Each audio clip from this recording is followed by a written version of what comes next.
Are we almost ready there? Okay, so we're just coming back from our lunch again here at the 4th annual Jewels of Youth Foundation event. Amazing time I know I've had with some very good conversations with many of you. I know we're waiting for some stories to be told as well from others, and of course some of the food, delicious. I don't think anybody is definitely hungry right now, right? We all are well fed, I believe.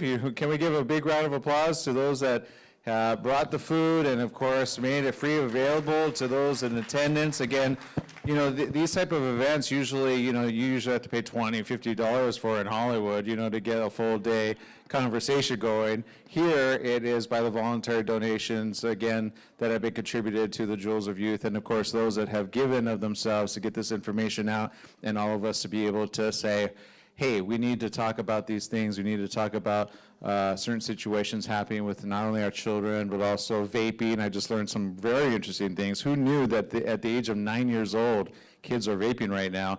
And if you don't think vaping's a problem, it's still nicotine in your body. So 9-year-olds, like smoking cigarettes, you would go, get that out of your hand. But vaping is what's happening to our youth of today. So a very big problem. We want to talk about that. Having said that, we have a performer that I have heard very personally a few times. Actually, a couple of years ago, I will say that I was impressed. And I might say, since then, is there somebody else that you've been looking forward to kind of like meeting and saying, look, I can teach you on your vocal? Never? Okay. I think some are going to say, can you please teach me after this? Okay, joining us right now is a very special lady who not only knows how to sing, she knows how to hit vocal ranges of which I could never do. Can you do a warm-up for me? I'm just hear the sleigh bells jingling, ring, ting, tingling too. Come on, it's lovely whenever we're there together with you. Whoa! I got ting-a-ting-a-ting-a-ling. That's all I got, so I can't do anymore. All right, so joining us right now is the woman with a beautiful voice, an angelic voice, a very natural voice. Yes, go ahead. Emily.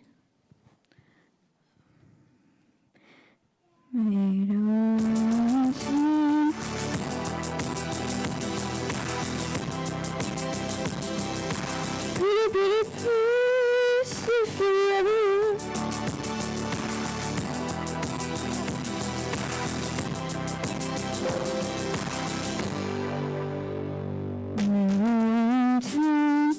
Once or twice, tell me where letting fire, the decisions, that's so long. Welcome to life, to a life mistreated, misplaced, misunderstood, misled, so good at putting someone down.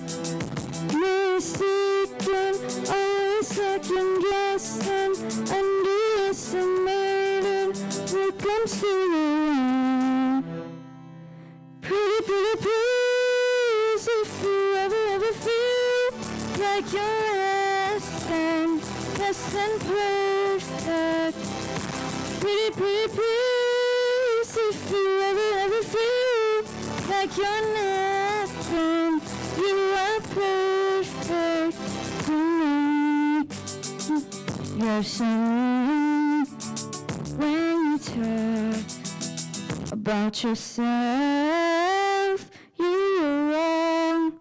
Change the voices in your head, make them like you instead. So complicated, look how we all make it. Feel with so much hatred, such a tired game.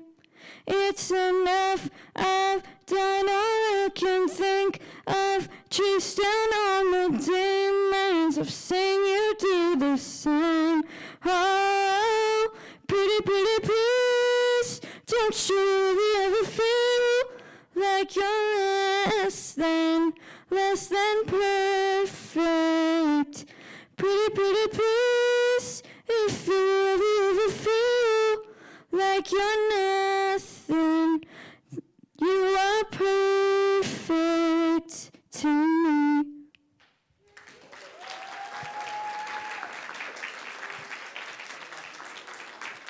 That's right, Emily Hopper. Oh, one more thing, real quick. Be sure to check out Moxie, streaming now on Netflix, directed by Amy Poehler, who I've had a wonderful time filming with, and also, just be sure to just watch Moxie, because it's got a really good story. And also, to those who want women to be heard, raise your hands. Woo! Watch Moxie, it'll change your life.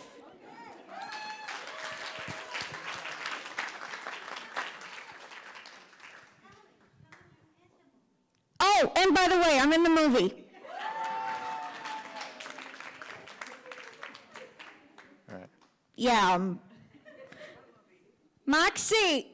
Check out Moxie, streaming now on Netflix. You guys, and just remember, you guys, everyone in this room, you've all got Moxie. Boom. Keep the moxie coming, right, Emily? Wait, I got a question. Since you're in entertainment now, very important, okay. Being in entertainment, what was it like, first of all, just getting that call saying, we want you in this movie?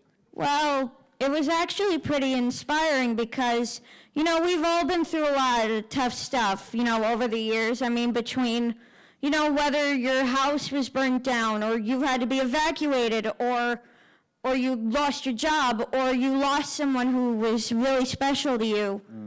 Basically, we started filming like right before COVID started. We filmed in 2019, and my mother, who's over there, she went to first day. She was with me the first day we started shooting, but then when we stopped filming, we were like, yeah, this is okay. So we're good. We're gonna wrap here. This movie is gonna be badass. So we'll see you guys when at the premiere. Let's hope nothing bad happens. And then a few minutes later, COVID happens. Yeah, COVID. No special dress for the red carpet, right? No. But last year has been especially tough for my family because we couldn't go to school. My mother, who's over there, Yeah. she suffered. I'm saying, oh my God, don't say another word. But go ahead, say a word. She suffered about a year ago, a few months ago, last year. She suffered through. She was going through knee surgery and flatlined for about 30 minutes. Oh my God. And she's alive, thank God. But it still shook me because, my mom has been through everything. I mean, between either losing a friend or okay, my mom is telling me to wrap it up. No, you're good. Keep it going. Talk from your heart. Sure. My mom has been through a lot. I mean, she lost her dad.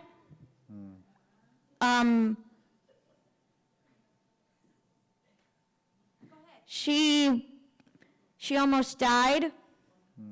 And yeah, it's been a really tough year because we've all lost a lot of people, and most of us have blamed COVID for it. And COVID ruined everything. We lost our jobs, we lost our educations. We had to do Zoom school, which completely sucks. But thank God we got the vaccine.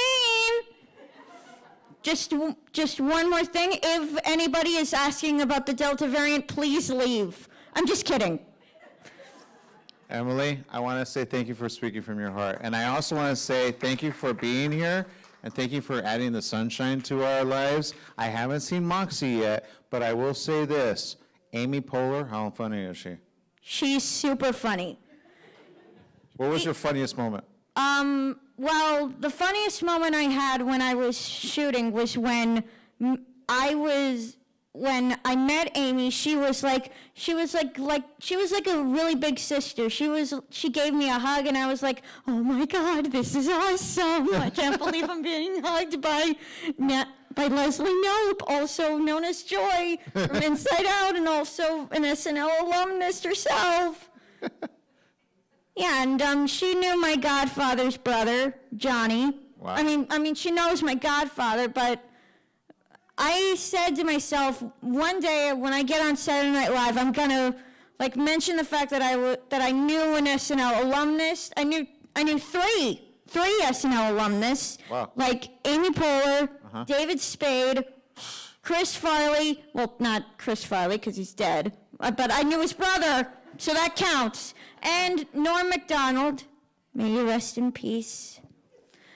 And I've originally fell in love with Saturday Night Live because of Chris Farley, but I also loved Amy's work because, one, her name is Amy, which is my mother's name. Awesome. And also, she's also, half of me thought she was from Boston, but she's not. And also, she kind of looked like a mother to me. No, you're doing good. Keep it And up. I got to work with Patrick Schwarzenegger. Patrick Schwarzenegger. Yeah, like Arnold Schwarzenegger, like his son, like, I'll be back. Ah. Or hasta la vista, baby. Or get to the chopper. Or like, open up the door, this is Volunteer. I got to get out of here. I got to save my son. No, wait, not that one, the other one. The one in this movie. Oh, forget it. Another tumor. It's not a tumor. Emily, thank you for your day. Thank you so I'm much. going to be a mama too. Just kidding. Emily Hopper, you can check her out, Moxie, Netflix, and everything. You can have conversations with her as well.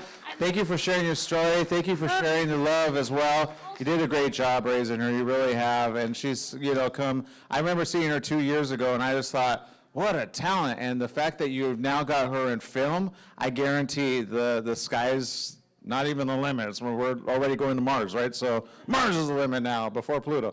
If Pluto's a planet again one of these days. Okay, so skipping, okay, yes. So we have a young lady. Can you come up here? Sorry, I'm going to interrupt for a second. We have a young lady, Ashley. She has 2 cousins with autism, and she has a cousin with Down syndrome. And she's come up with some sweaters that she's making to celebrate the life of her cousins. And I think it's an amazing thing that at such a young age, she's doing this to support children with autism and everything. So she is, let me tell you guys a little bit about how it started. And she's selling the sweaters. And so if you guys would like to buy one, she's over here. And she's going to give 2 to give away at the raffle. Whoa.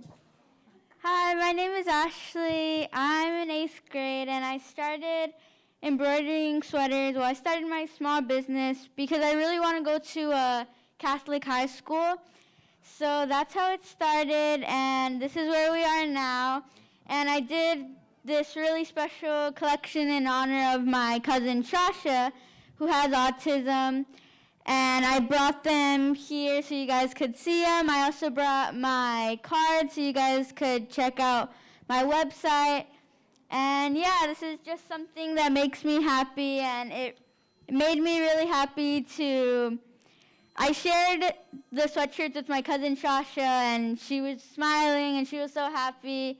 And these sweatshirts mean a lot to me that I can just share my love for her through these sweatshirts. So, Okay, yeah. now I have a question.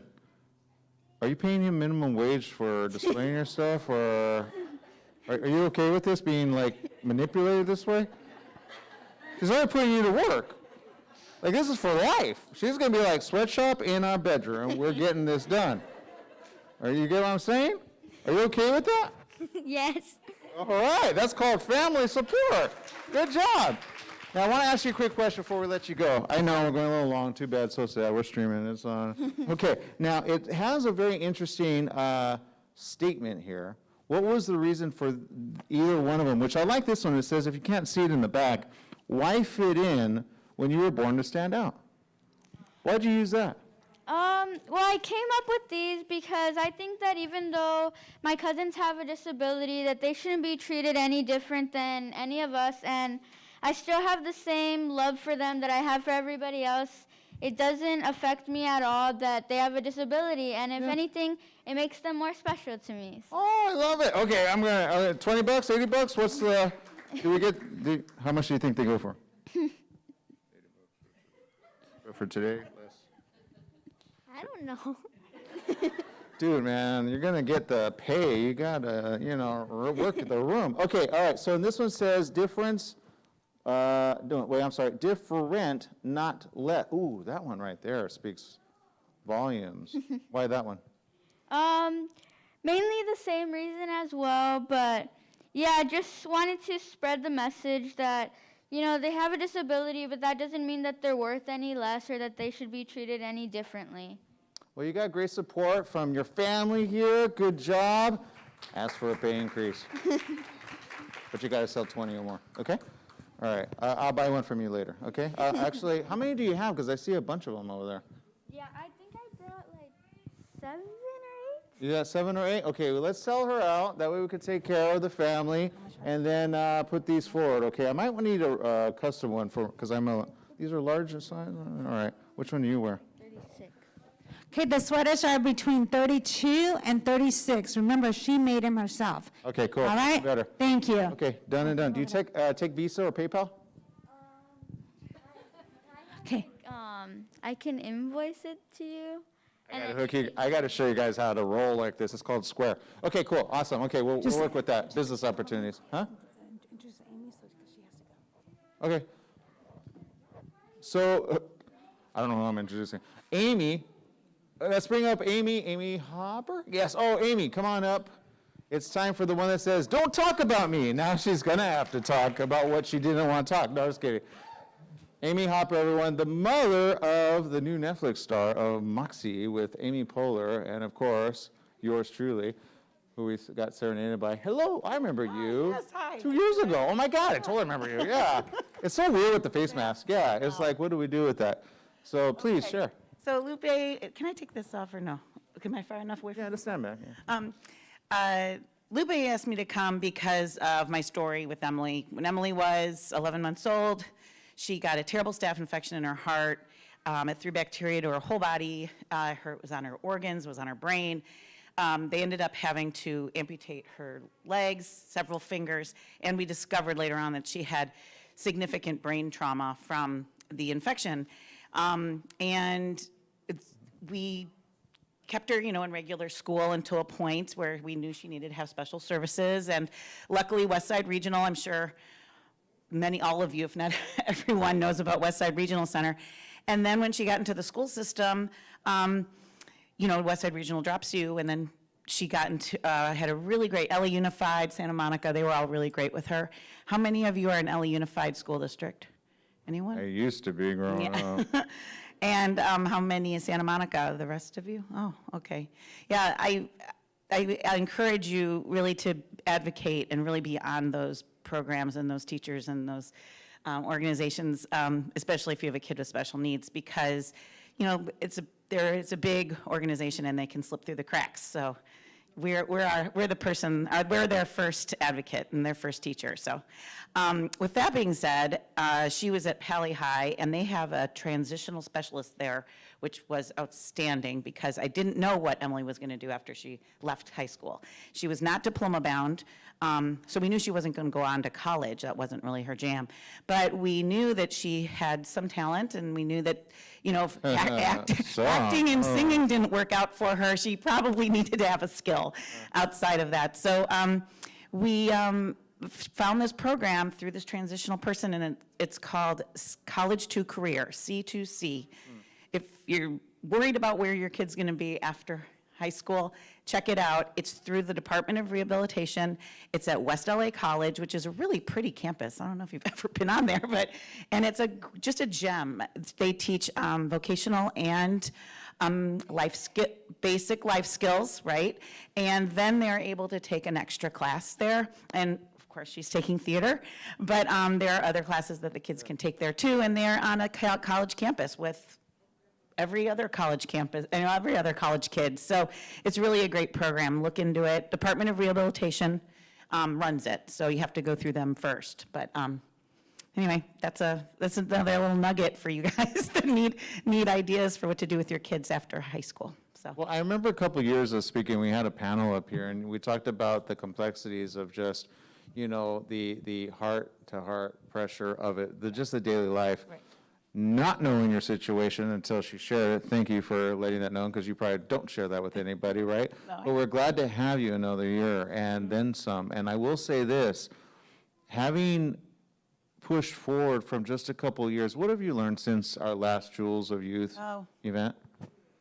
Well, And what has it brought to you in your life? Well, I think what's happened is, I don't know, even since 2 years ago, there's been this real push to be more inclusive of people with disabilities in film and commercials. I mean, I don't know if you're watching TV, you're like, oh, that person's in a wheelchair. Oh, that person's Down syndrome. Like, you're seeing more and more because that's who's in our world, we have, and I'm seeing people being represented more in media and and also, I'm noticing too that places are more acceptable, like with ramps and stuff. I mean, that wasn't that long ago. 1980, I think, is when the ADA came into be. And so like buildings are still kind of getting ready for that kind of stuff. So I am seeing that I do think there's a change. I've also noticed there are so many programs out there that we just don't even know about. Like, that's why I'm so grateful to Lupe to have forums like this so that we can learn about other programs. If I hadn't known about C2C, I don't know what she'd be doing every day.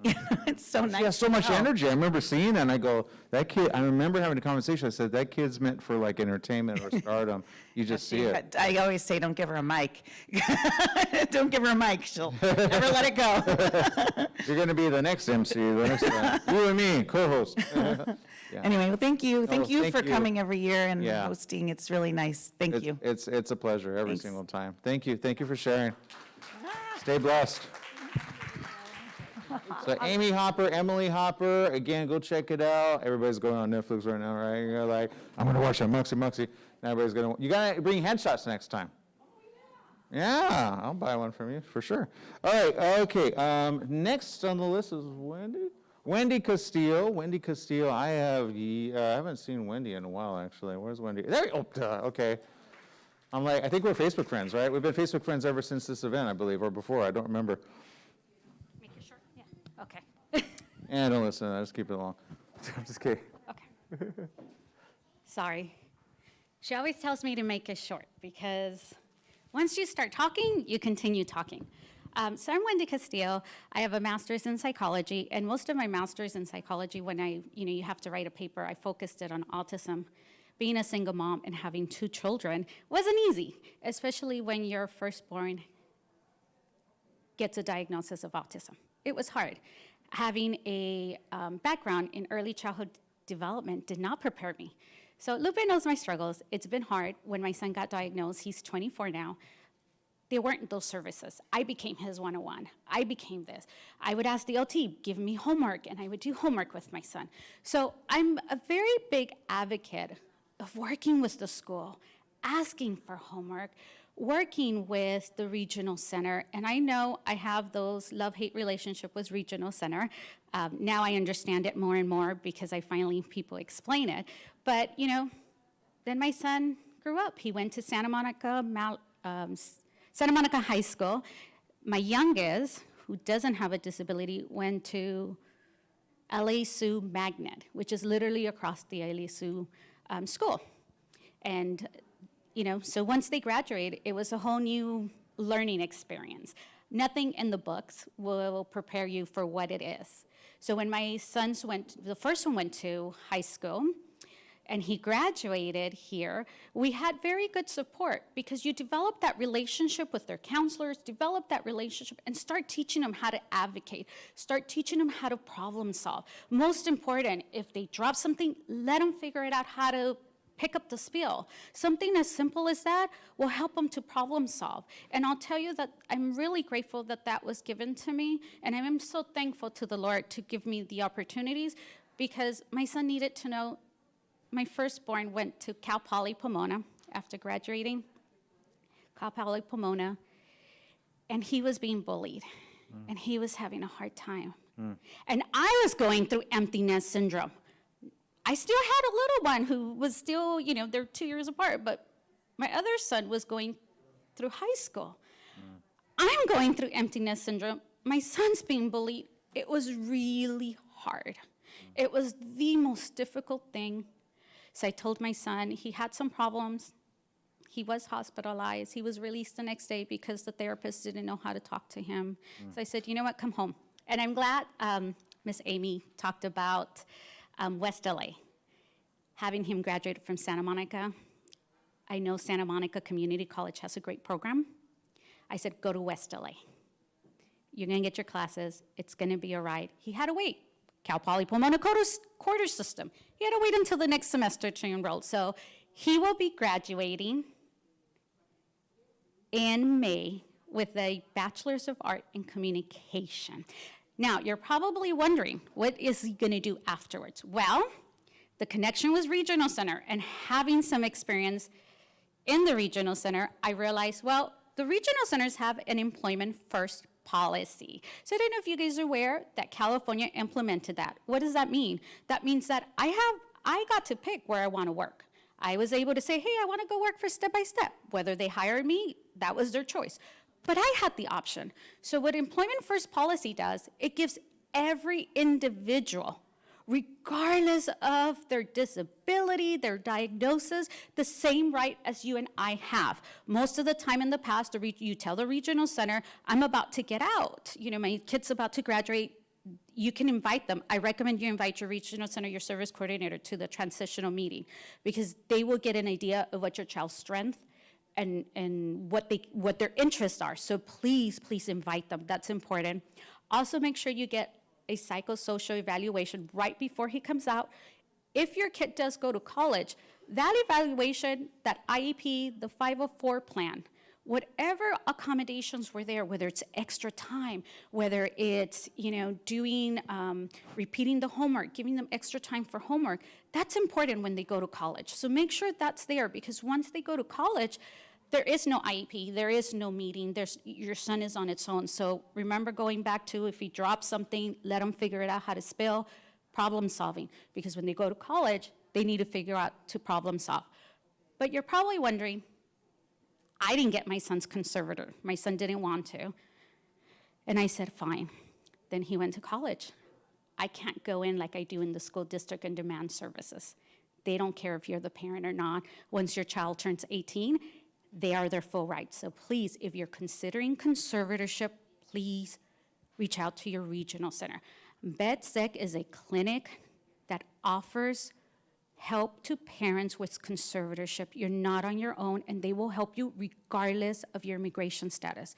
I know that with the parents I work, they always ask, well, Okay. I don't have Can you status. explain that really quick? Because I was late in the game, I think till my sister was 28 to get conservatorship, and I was advised by a friend, and I didn't understand what that meant. So brief blanket, because I think you should have done it anyway, because you're a parent, period, in a Right. story, and they're always your kids. But having said that, that was respectful of you to do it. But for those parents maybe tuning in for the first time that don't know that word, I didn't know that word, and I'm her brother. Brothers or sisters that are responsible, kind of like you with your family. Don't force them to do everything they don't want, but, have them do their own line, trust me. Oh, but my point is, What is conservatorship? yeah, So it basically gives you 7 powers. Now, if you have a child with a disability, I know some parents say, well, I have a lawyer to do that. But the conservator you want is limited conservator. What does that? It identifies that you have a child with a disability going in, and they will reach out to the Regional Center to write a letter of recommendation if you're part of the Regional Center. And I have to tell you, if you're not, please do so. You will see most service when the kid is out of high school, because again, regional centers is the least, they provide generic resources first, and then they provide services, and that's just the law. And that's oftentimes where we fight with the regional centers. We don't understand. They're the last resource because we have to go with. But the 7 powers that you get for conservatorship is you would have to fill out the paperwork and go to court and be in front of a judge. And they would, if you go to the Best Clinic, they do offer a lawyer, and there are help for that. And you get 7 powers: the right to decide where the person lives, the right for that person to marry, the rights for the person to have sexual relationships, the right for that person, for you to sign into contracts for them, the rights for you to go in and obtain their legal documents. For instance, in college, you would be able to do that. And the right for them to decide whether they work or go to school, and the rights of medical. Yeah. And it's important. Now, if you don't go with the route with the conservator, you can still call the medical insurance and have your child, that's what my child did, give them permission so that I can continue to make that appointment. Now, if they go to college and you didn't get conservator, it's okay. What we learned is every college has what is called a FERPA. FERPA. And what does that is that the student would go into their school and ask them, I need to sign this FERPA, this release. And what it did, it allowed me to continue to advocate for them, continue to call the school. My youngest, who was at Humboldt State University, he signed it, and I was given a code. So anytime I called, I had to identify with the code. So there are other services, but know that the employment first policies are there. The regional centers have day programs, and they will refer, to Department of Rehabilitation, and then the Department of Rehabilitation works with the regional center to find programs. But employment first policy is important because while my son came from Cal Poly and we had something to break, he had to do something. He couldn't just be home and have counseling. So we reached out to the regional center, and I went online and I found out an internship program. And so part of Employment First policy is that the regional centers have programs like employment services program, and what they do is they will prepare your child and they would take them to several jobs to figure out what is appropriate. And then there is a paid internship program, which is what we found my son. And so again, he will graduate with a bachelor's of arts in communication. He wants to do social media. So the Sweet. internship that we got through the regional center is he was doing their social media for that agency. I need him to do mine now. So he has a lot of, experience, and he's very creative. So you have those options, and really know that the regional center is working towards changing. From back then to now, they adopted their person-centered training. So they are training their employees to be more person-centered. It's a new approach that they're good. going through. So they are making changes. There's a lot of changes, and it's hard. It really is. So most important, parents, give yourself a break. No, it's okay. It's going to be hard. The pandemic hit. My son was at Humboldt State University. I couldn't go get him. He had to stay in college. Everything was shut down. It was hard. He couldn't come for Thanksgiving. It was hard. But give yourself a break, and wellness. Most important is what everybody tells me when they meet me. Are you doing wellness? Wellness is hard. Take care of yourself because you can't take care of your kid. And last but not least, thank you all for coming here. You guys, taking the first step as a person-centered training that I attended, they always say, who wants change? Well, we're all gonna raise our hands because we all want change. But when you ask who wants to change, you won't see many hands. But you guys right here, everyone here wants to change. And I thank you all from the bottom of my heart because that is amazing. Take the first step. Thank you, Wendy Castillo. Yeah, last but not least, we have Irma Loza, who will be sharing her experience as well. And let's see what Irma's gonna. Oh, that's Irma? Okay. I'm like, who's Irma? Hi, Irma. Hello. You want that mic or this mic? All right, that mic. Okay. Hello, everyone. My name is Irma, and I'm glad to be here and share with all of you guys my story, my journey with. I am a mother of 4 kids, 2 of them with special needs, and it's been very amazing and very hard at the same time, especially because they were both my first, and I didn't know anything about it. And when I think who is my support in this journey, I think people like Lupe. Because you come to a family like mine that they didn't know what was special really needs means, and I felt left out. But my kids give me the strength every day to work for them, and I'm very happy to have them. They're right here. What are their names? Sasha, can you say hi, Sasha? Hi, Sasha. Eric, honey, can you turn and say hi? Turn and say Hi, hi. Eric. You want to come up here? Come here. It's up to you if you'd like to. Come on up here. There you go. Oh, you're sporting one of the good ones. Yes. Yeah. You want to say hi? No? Okay, just turn around and say hi. Okay. Say wait. hola, everyone. Thank you. Thank you. But can I ask you a question, though? Of course. Obviously, you deal with the day-to-day of everything. Coming and being supported with other ones that are like-minded, you said a moment ago it feels like you're sometimes alone doing your own thing. Do you know now that you're not alone? Yes. At times I still feel like that Yeah. because I think Day to day. something that we feel as parents of special needs, we always kind of feel left out. But I know that I'm not alone. And this means I'm not alone. Being right here, what Lupe does all the time means we are not alone. Now, having said that, what do you think we can do together that you wish you had either before or that you've learned since meeting Lupe and Jewels of Youth? Well, I wish I would have come before to the meetings. I think I was very close and, just, I guess I was very in my own world trying to figure it out what I was going to do. But back then, I think it was less information than what it is now. Now there's more families with kids with special needs, so I Yeah. think the community is getting more together. And I think that is the difference. That today there's more information than was 10 years ago. Yeah, can you help me with your children? What are their special interests that they love to do? Wow. Eric loves movies. And Thrillers or yes. adventure, Eric?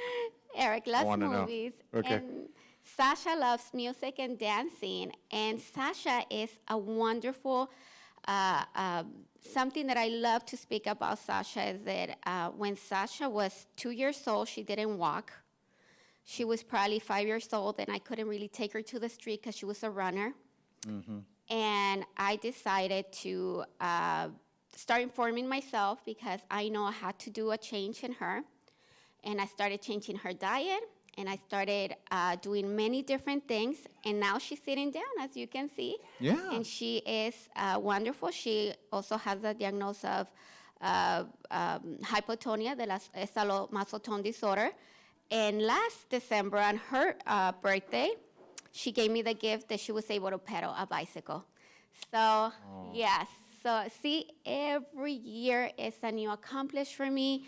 Those are the gifts that God gives me and gives me that everything I do is for them, even though it's hard, but I Yeah. never give up because they don't give up on me. Okay, so last advice for the parents in the room, those that, or even those tuning in via Zoom or online.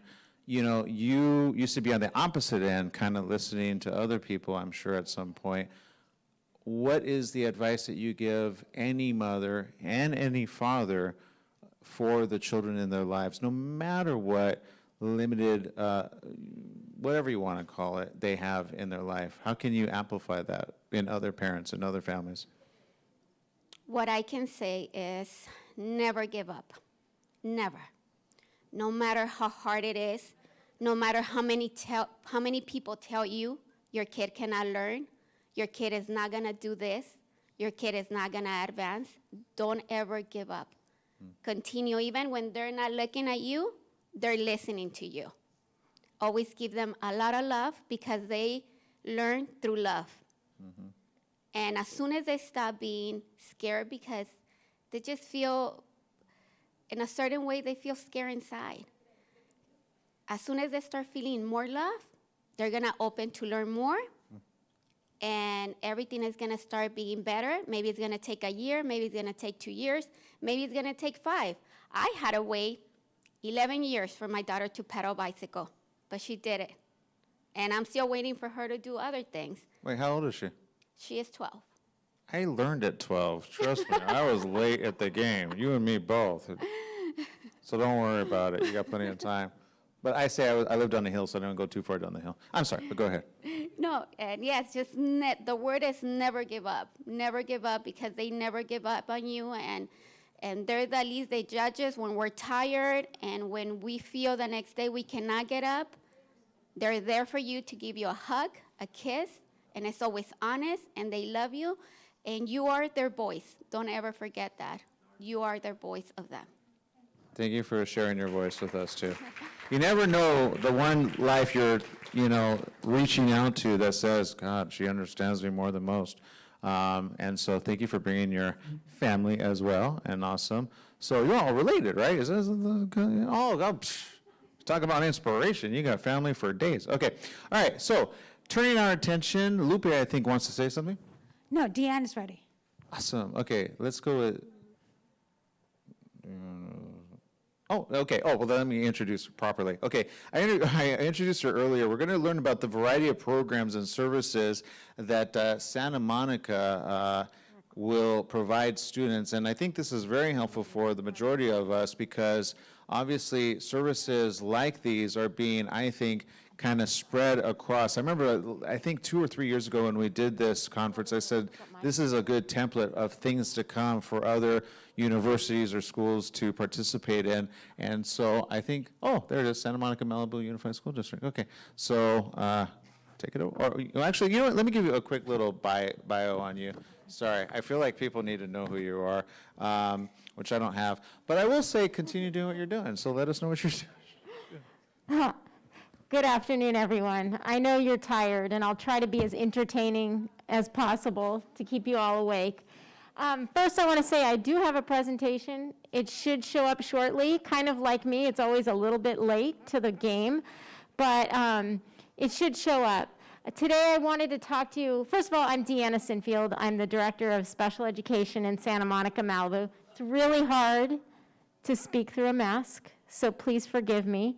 I do want to keep myself safe because I'm around children every day and I don't want to get them ill, so I'm going to continue to mask. This is my 3rd year as the Director of Special Education. I did come here and speak during my 1st year of Director, and things have changed a lot since then.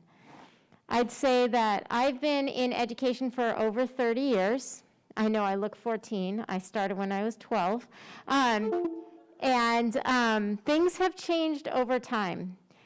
The number of programs, the things we know, the way we act, the way we integrate children into all programs has changed. The definition of least restrictive environment has changed. It used to be the least restrictive environment was something that your IEP team came together and said, this is where they can perform the best most of the time. That's their least restrictive environment. Well, now it means the general education is basically the least restrictive environment, and the amount that you're out of general education is considered more restrictive. So that's a change, a shift in thinking, that all students can be part of general education to some extent is very different than when my mom was a paraeducator when I was a kid. When I was a kid, my mom worked as a paraeducator, and there was a little room where kids with any type of disability, they called it, or eligibility, were put in the bungalows. And that was where they stayed for most of their day. And now we don't do that. We have kids in every class, every day, that have differing abilities or neurodiversity. So that's a huge difference from where we came. The other difference is that every kid is seen as an individual. There's not a one-size-fits-all. That's why they call it an individualized education plan. And the emphasis is on individualized, because no two kids are the same. All right, so let's keep that in mind when we're thinking about it. So my presentation actually takes you from beginning to end of the process of referral, because I think we need to start with the beginning, the basics, in order to work through the more complex. And I don't know if it's going to come up. Maybe? 1 minute. Okay, 1 minute. I could do my comedy act, but it wouldn't be very funny right now, so I'll just hold on to that. So when we start thinking about a student who might have some differing needs, we start to think, what can we do within the general education program in order to assist that child? So the first thing that happens is a teacher, a parent, an administrator generally will say, we need to do something different for this child. And that's where the process begins. Sometimes it's at a very young age, so the regional center is making a referral to our district saying, or any district at age 3, saying this student needs something a little bit more or different than just a preschool, a typical preschool in the environment. Can you help them? And then we jump in. Or it could be the first time they're in kindergarten, where there's some learning differences that we notice, and we say, what do we need to do differently? Or it could be 5th grade, or it could be 10th grade. Every child comes to this at a different time. There are also kids who come into and out of services. So I know our kids who are diagnosed on the autism spectrum, sometimes they peak and they don't need as much help. And we try to pull back as much as possible because we want our children to be as independent as possible. But maybe they hit a rough patch and we need to go back in and hold their hand a little bit more and then back off again. So there's an ebb and flow in this, and that's why each child is an individual. I'll go back to individualized education plan because it may change over time. Is this it? Yay, it's there. So do you want me to? Yeah, you come over here. Okay. Is there a clicker or? You have to press. Okay. There you go. So I forgot what I had up here now. So our goals, I put our district goals up here, and basically our goals are that all students will be taught by fully qualified people, that they will have their needs met as much as possible, and that students with disabilities will successfully participate in preparation for the workplace. If you have a child in kindergarten, that feels so far away. But I can tell you with my kids, my own personal kids are 22 and 24 now, that feels like yesterday. They were in kindergarten, I couldn't even imagine that they would ever be adults and be able to live on their own. And one does and one doesn't, so they're not yet there, but they're working on it. We're getting there.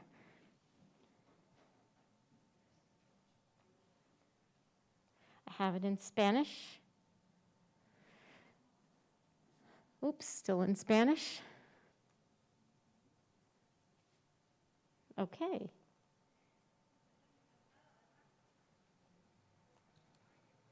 Here we go. So there is a continuum. So like I said, we start with the very top, which is recognizing my child might need something different, right? The first step is the teacher tries some interventions possibly, or you might be trying some interventions, and you're going to see, do those work or do they not work? Did we try everything we could in the general education setting, or do we need to move forward? So it starts with recognizing. So there's pre-referral things that occur. There's talking to the parents, seeing what's going on at home, seeing what's going on at school. You might have a student success team meeting with your team to see what else can be implemented. From there, you decide, maybe the interventions were super successful and you stop right there. You say, you know what, maybe my child does have something, but this is working for now. We're not going to refer. We want our child in general education as much as possible. But the opposite is true as well. We've tried all these things, and maybe they're not working. We need to move on. So we would move on to the referral process. And that's when you're handed an assessment plan. You know, that plan that says all the people that are going to be testing your child to see if they're eligible for special education. And then from there, we go on to the evaluation. The evaluation part is very important because we want to assess in all areas of suspected disability. So, and I apologize for using the word disability, but it's what the law says, so it's easier to use the law terms so that you're understanding what it says in the law. But the law says we have to look at your child and say, you know what, I think these things are happening. And we do that with you along the way as well. So we'll ask the parent, what do you suspect? And then we do a battery of assessments to see if the child is eligible for special education. So we move on to phase 5, which is eligibility. We've done all these assessments, and does the child fit into any of the eligibility categories that the law lays out? So ADHD is not its own category. It can be part of many, many different categories. Autism is its own category, but sometimes it doesn't accurately speak about what's going on with your child. It might be a secondary diagnosis. It might be that that's not the exact thing that's hindering them. We need to move on to something else. But we go through all the eligibility categories. And at the IEP meeting, we all sit and we speak about what category or eligibility does your child most fit into or fits their needs at this time. Now, at times we do a full assessment and we say, your child really doesn't have anything beyond what a general ed teacher can do, so we're going to go back and do more interventions. Other times we might develop what's called the IEP.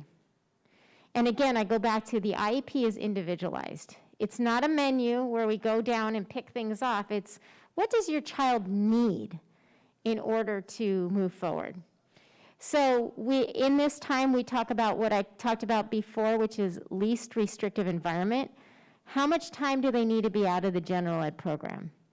Do they need a lot of time? Do they need a little time? Do they grow into it? Do they grow out of it? It may come and go, and it might change over time. And then we implement the IEP, and then every year, you know, you have that annual meeting where you talk about goals. Did my child meet the goals? Did they not meet the goals? There might be some evaluation that goes with that, some data that's taken, and every 3 years we do a reevaluation to make sure your student is still eligible for services. And I'm sorry to step back so far. I know most of you are probably aware of how this works, but I like to start from the beginning because I think that's probably the best way to let you know everything that's going on. So it looks something like this. This is the cycle. There's an assessment. Goals and objectives are written. And then program and services are offered. Sometimes when you're doing this, you say, you know what? We got to the second part, the first part, the assessment, but you know what? The child really doesn't need an IEP. They need a 504 plan. They just need some accommodations and modifications, and they can be part of the general ed program all day. So that might be an option as well.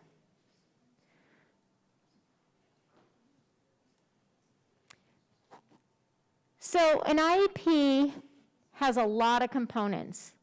The first thing is we're going to look at the present levels of functioning.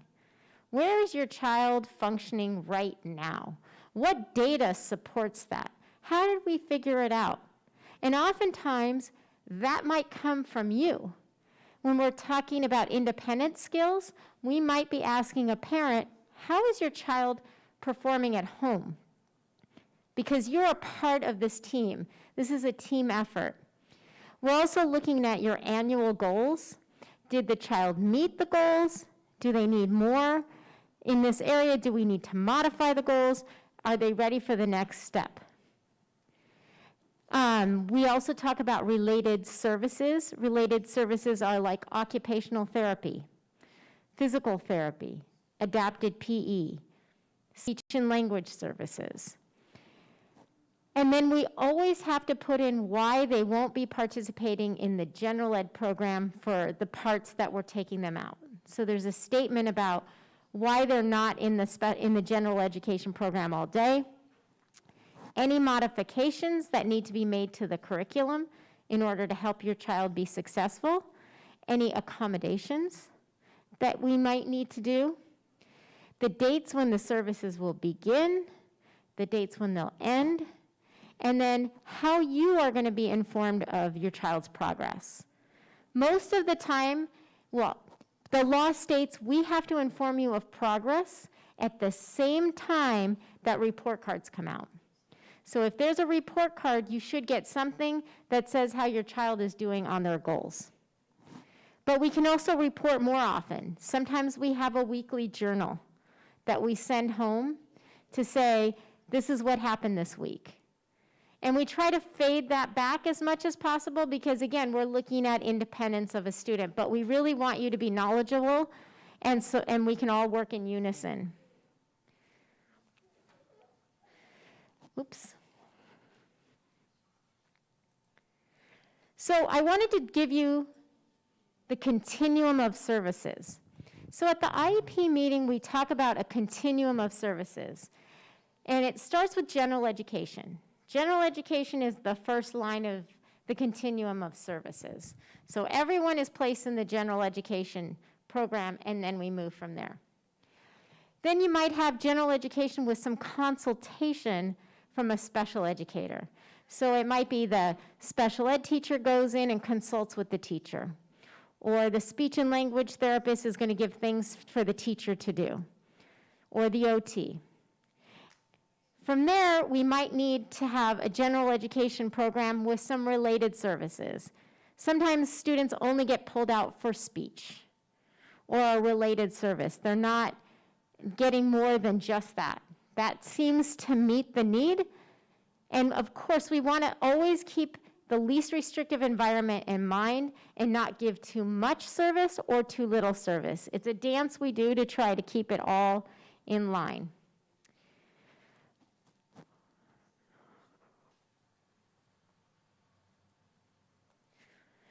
And then we move to general education with specialized academic instruction. What that used to be called is resource.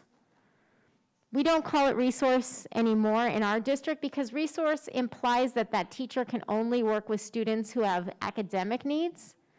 But our SAI program is also set up to work with students with other needs, maybe organizational needs. It might be needs that executive functioning type needs. There's many reasons that we have SAI called SAI because it can do more than just be academic, more than reading and writing, because we recognize that kids are more than just academics. They're so much more complex. And then we used to call things special day classes. In Santa Monica, we don't call things special day classes because most of our kids are not in the special ed class for their whole day. They're out for parts of their day. So what we say is that your student is in the SAI or specialized academic instruction for over 50% of their day. So they might be going into their general ed program when there's art and music. They might be going in for a read aloud. They might be going in for the social emotional pieces. Or for maybe the math is a place that they excel and we want to place them in there. Again, we're building independence and trying to keep students on the continuum of services so they keep moving. Then we have general education with paraeducator support. Now I know this is kind of controversial. People say, well, they're in the gen ed, paraeducator, that's the least restrictive environment. But that's not always how it works, because imagine that you're in general education all day with an adult with you all day. That's pretty restrictive. If you were standing over me all day, trying to help me with things, and it doesn't mean one-on-one support, but it can be quite restrictive. Because, and this is one of the things that we're doing in our district, is trying to move paraeducators around a little bit more, so kids generalize what they're learning, and they're not dependent on that one adult. Because a lot of times what happens is a kid is acting out, someone walks by and says, "Shh, okay, we're gonna do this, this, and this." Student doesn't listen. Paraeducator comes up and says, "Do this." All of a sudden, student listens. We need to generalize it, or it's not a learned activity. It's dependent on who's next to the child. So it's super important that we don't have one person attached to a child all day as much as possible. There have to be other people that can help this child achieve what they need to achieve. So in our district, one of the things we're doing is pairing paraeducators.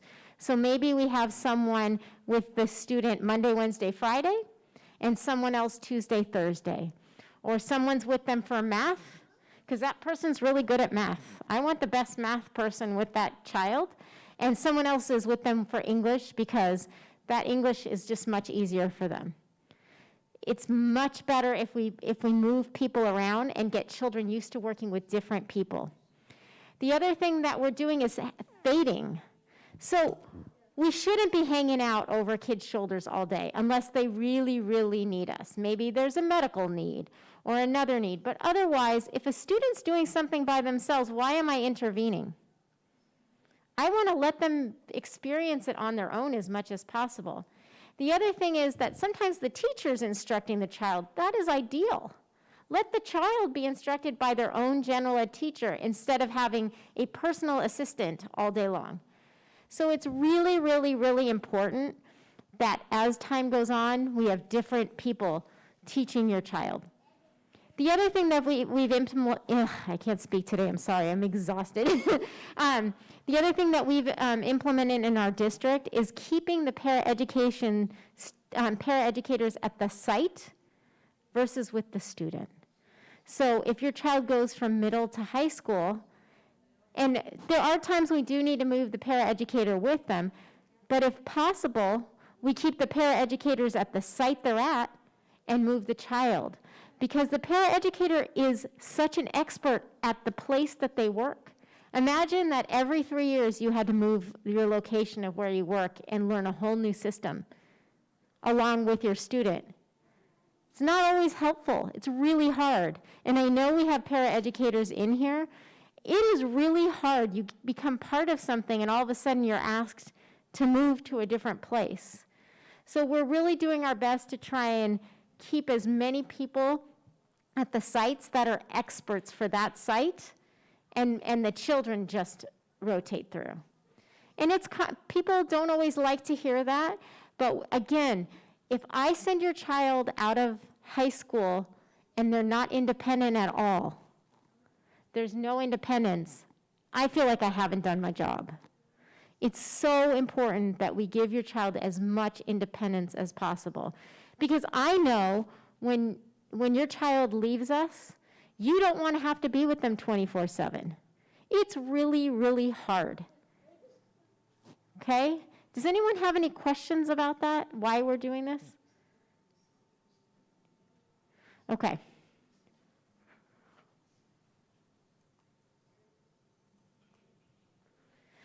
So then we move to what's called a non-public school. And a non-public school is a school for all students who have IEPs. So every student in that program has an IEP. The reason we call it more restrictive is because, of course the trash truck goes by right when I'm, is because there's no ability to be integrated into general education. They're in a special school. There are times when that's required and needed, but we don't want that to be our go-to because a student's not making it in the school district. We're really trying to do as much as we can before that occurs. From there, we go to home hospital. Home, it says home or hospital, but home instruction is like when a doctor says your child can't be in school. That's pretty restrictive. Imagine that you're learning at home by yourself with an instructor all day. That's pretty restrictive. It's even more restrictive than a non-public school. And then finally, we have what's called residential treatment centers. And they're not perfect. We have a lot of issues with them not keeping our kids if they start to act out. That's when your child moves out of your house and is taken to a place to learn in a non-public school all day where they live there. And I've worked in many of these. It's really for kids, and there's a time and a place, don't get me wrong. There are students who do need that type of restrictive environment because something is going on that we need to correct before we can reintroduce them into their homes again. But again, these are very few and far between. It should be possibly 0.01% of the population. Okay? Anyone have any questions about this?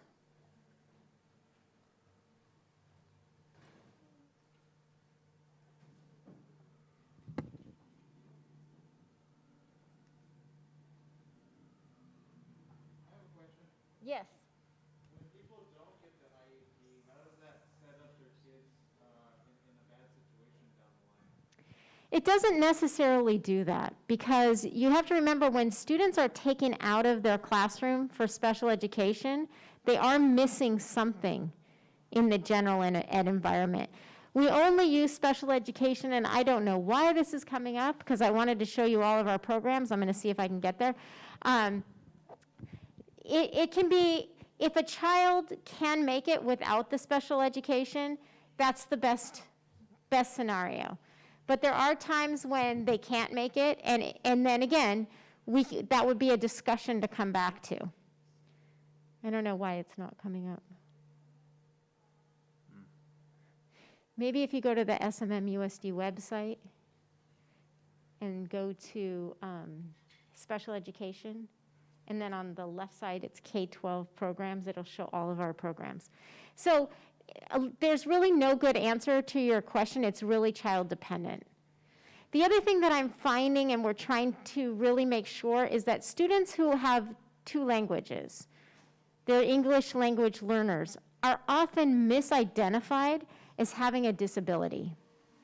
That is not a disability, that's a gift. We have to recognize that. Imagine you're not learning 1 language, you're learning 2 languages. It's going to take a little bit longer, but in the end, you're so much better off. So we have to be careful that your child has whatever is considered a disability in both languages. Not just in the language they're learning, but in both languages and in both areas and across different areas, because we don't want to misidentify students because it means they're learning at a different pace than their general education colleagues. Does anyone have any questions about that? What was the website again? I'm sorry? It's smmusd.org. SMMUSD.org. Okay. And if you go to special education, you go to departments, special ed. Special ed. That's all.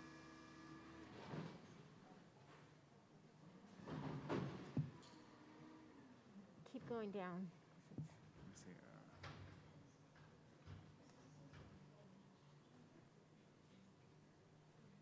There you go. And you go to K-12 on the left side, right there. All right, sorry, a little technical difficulty here. Seems like my life is technical difficulties. So if you go to our website at smmusd.org, you're going to see all of our programs and where they're located and what they're for. We have programs that start at the infant level, believe it or not. We have infants that come to us who either have a low incidence disability such as blindness or hard of hearing deafness, and they will come to us at birth, and we work with them at those ages. I love seeing the babies. They're so cute. My favorite, but no bias here. And then we have preschool. So at age 3, Some of our students come in from the Westside Regional Center because they've been getting services at Westside Regional, or they come in because they've been in preschool and the preschool's saying they need a little bit something extra, or a parent notices, you know, my child's 3 and they're really not speaking, or they're delayed in some area, and they refer to us. And they can be qualified in many ways. Sometimes they just need speech or OT, and they can continue in their preschool program. Sometimes they just need psychological services, and they can continue in a private preschool or our regular preschools that we have that you pay for, or have state preschool. And sometimes they need more. So we have a continuum in preschool. Most of our classes are collaborative preschools. So they're taught by a special ed teacher and a general ed teacher together. And so that way the students can be in general education with that specialized support. Then we do have classes that are self-contained for students who might need a little bit more, a smaller environment with more adult support. And our goal is always to move the children from that to our collaborative preschools as soon as possible. But it doesn't always happen. Sometimes, you know, we need a little bit more and we stay there. And then you can move on to elementary schools. In our elementary schools, we have different programs. We have something called social skills, which is for students who have a social need. We have 2 different areas that those are at. We have one at one elementary school, and that's for our students who are learning more of the subtleties of language and the subtleties of social communication. And then we have one where our kids are learning more just communicating their needs. Then we have life skills, which are for our more medically fragile students or students who need a lot of support. We have intensive, which is kind of in between. There's some need for general education curriculum, but there's also need for more intensive types of modified curriculum. And then we also have something called STEP, which is our therapeutic program for our students who are either behaviorally acting out or emotionally acting out, or they're retreating. And they're really, you know, anxious, and they have a hard time with explaining how they feel.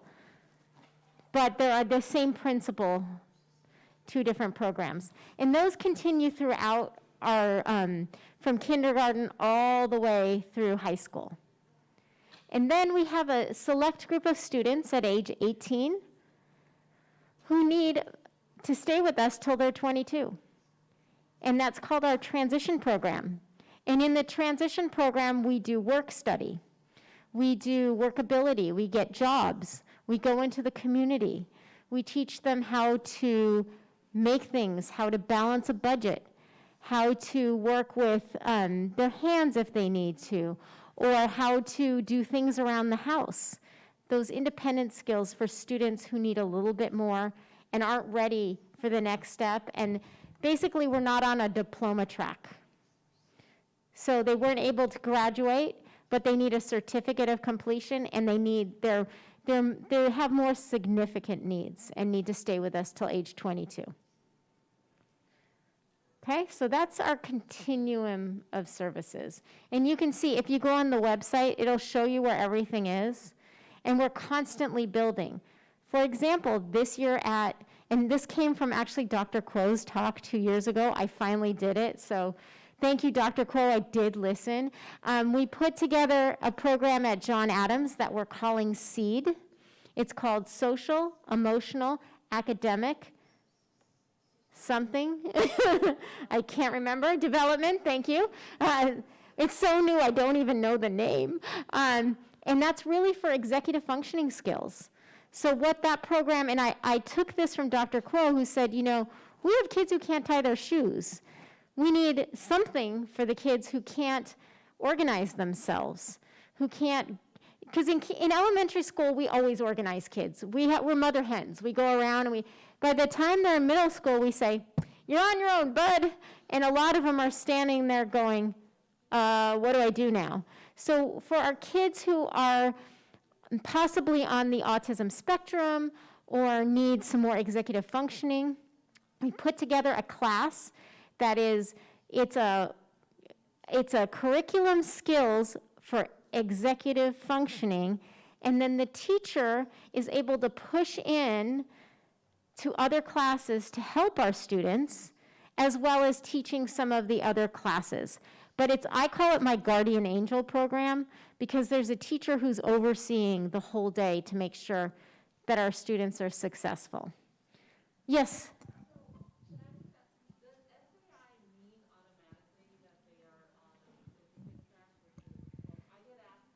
So SAI doesn't necessarily mean you're on a certificate track. So SAI comes in many forms. It's a broad term. If you're doing, and it usually starts around middle school, high school, that we start talking about whether your child will be earning a certificate of completion or a diploma. And there's different ways. Diplomas have many incarnations of those as well. So if your child is in all SAI classes, meaning their whole day has modified curriculum, they may earn a certificate. Or actually, they can earn a diploma, but they may not earn A through G credits to go to a UC system. So they can have SAI classes, but they may not be qualified to go to a CSUN or a UC system or a CSU system. Not necessarily a bad thing. They can always go to an out-of-state college. They don't look at that. We always think we're so narrow. We think of only California. Or they can go to a community college. But that's the only distinction. So if your child took, let's say, SAI math and SAI social studies, they may not be on the UC CSU track, but they still get a diploma. But then you have students who are more our life skills students or on a modified curriculum. So the general ed curriculum is really hard for them, and they're still learning other skills. They may be on a certificate program.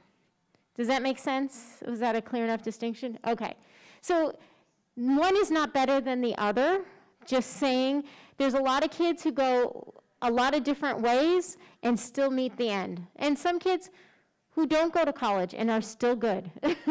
We forget that there's other trades out there. And I'll just say that my son's been on the 12-year college track. No, just kidding, he really hasn't. But he was not really into what college had to offer, so he's in a professional school. Is it worse? No, he might do way better than someone else because he's interested in what he's doing. So we have to get off that hamster wheel that tells you what you need to be doing, because it doesn't necessarily equate success. So yes, we have many, many different programs that we have here. So let me see if I can get back to where we were. I, of course, left my glasses over there. Okay, if I can go back to the presentation. Does anyone have any questions while we're waiting? Yes.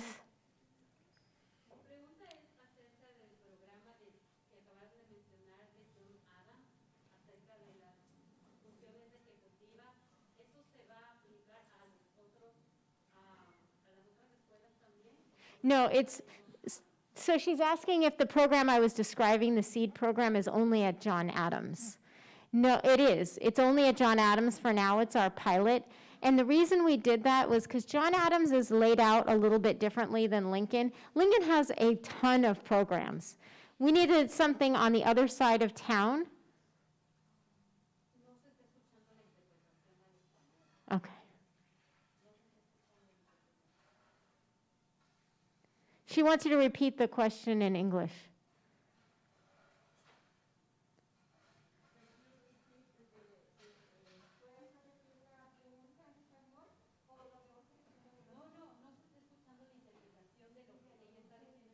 Oh, okay.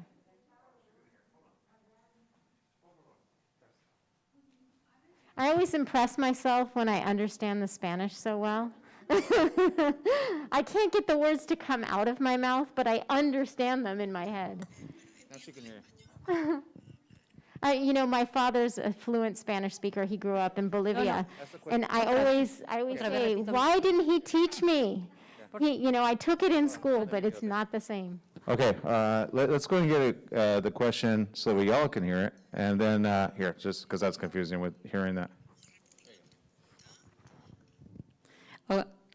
Mi pregunta era que si este programa de funciones ejecutivas van a ir a otras escuelas también, porque ahora están mencionando que solo está en John Adams.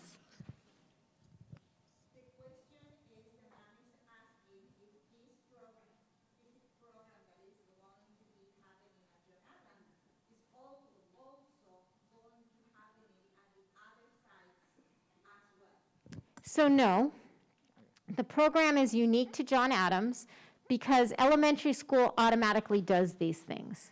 We don't seem to have those problems in elementary school. It's that jump to middle school that's the most difficult for our students. In the high schools, we are looking at our curriculum skills programs to build in more executive functioning into the program, as well as some workability, some work type things, how to get ready for work. Because at that point, we transition to, we want to get you ready for adulthood. So for right now, it's at John Adams. Since I've been director, we've changed a lot of programs, and I'm trying to let people catch up with me, because I would change everything tomorrow, because I just love change. And I don't know that that's necessarily the best thing for our district. We've also managed to, this year, and I'm going to pat myself on the back, though it has nothing to do with me, we've kept a lot of our teachers over the past couple of years. So we haven't had the attrition that we've had in the past, and that really, really helps our students when teachers stay for the long term. So we're really trying to work on teacher satisfaction, because if they stay, your child has a better outcome, for the most part. I mean, generally, if a person stays over time, you see that they understand the systems better and they're able to work with students. So it's my goal to work with them on their creativity and really tap into what the teachers do best so that our students do better.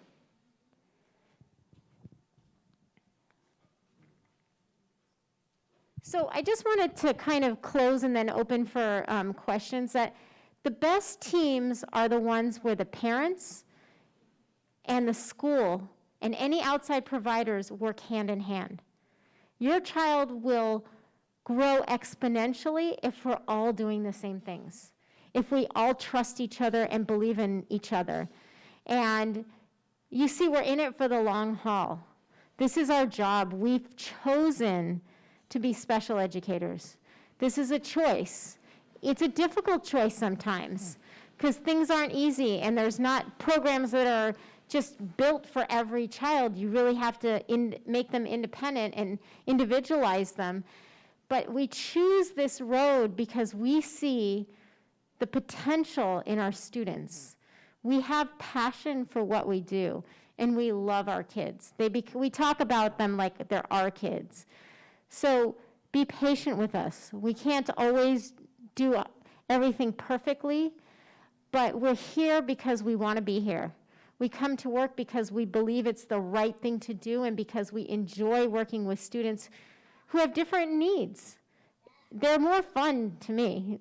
They're interesting. I think about the gifts that our kids give us and how they learn differently, and when they learn something, how much we feel empowered and how, it's a give and take relationship. And the better we work with the parents that we work with, the faster children grow, the better they feel about school, and the better they feel about being around us every day. Because we have to push them to do things that are hard sometimes. So with that, I wanted to open it up for some questions. I'm sure people have questions. If not, you can move on with your day. Yes? I got it. You got it? I was wondering if you could talk a little bit about the institutional structures within Santa Monica Malibu Unified School District that help to ensure that kind of collaboration between the specialists, who most often really do understand what's going on with the student, and the teacher, who may not have that expertise. And sometimes seems like there's almost a built-in conflict of interest where the teacher also needs to be able to handle it. And so how can the system, how as a parent can you help that kind of challenge in the system to move along so that the people who know are empowered to help those who need the help without making them feel disempowered and like not in charge of their classroom? So that's an excellent question. It's an excellent question. One of the things that we started doing when I came into this position was I went to every school and I did a lesson with all the general ed teachers, with the special ed teachers there, about what an IEP was and how to deal with specific behaviors in the classroom. That was the first thing we did. The second thing is that every teacher should get a copy of what's called an IEP at a glance. So it's just all the goals and all the accommodations and modifications that are required for your child when school starts.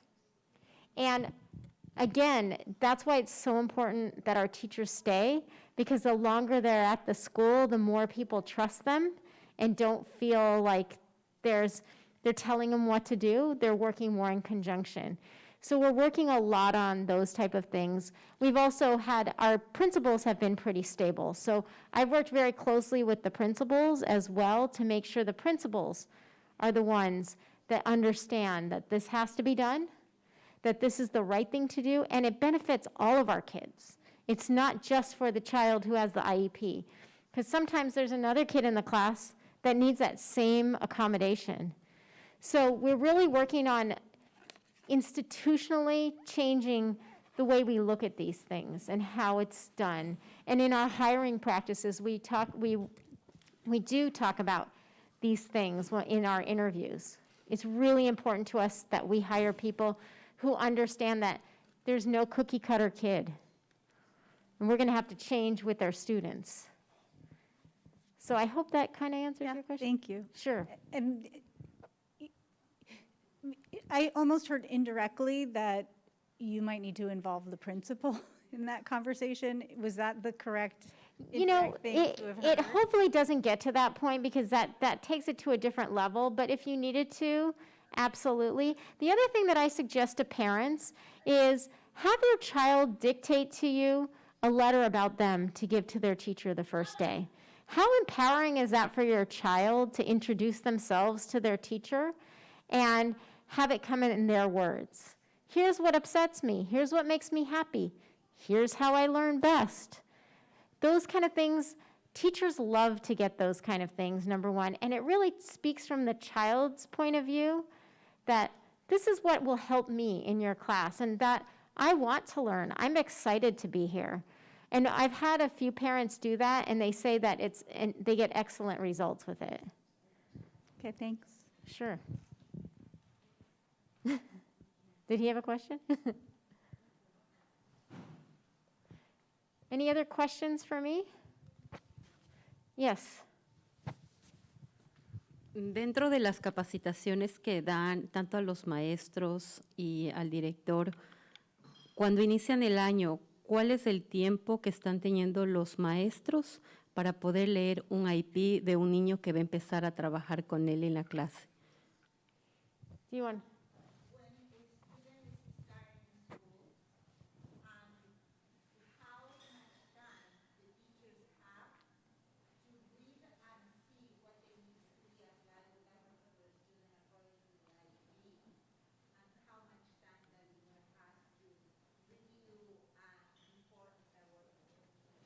So there's no time limit because you're reading a piece of paper and sometimes you meet the child and you think, how did these two sync up?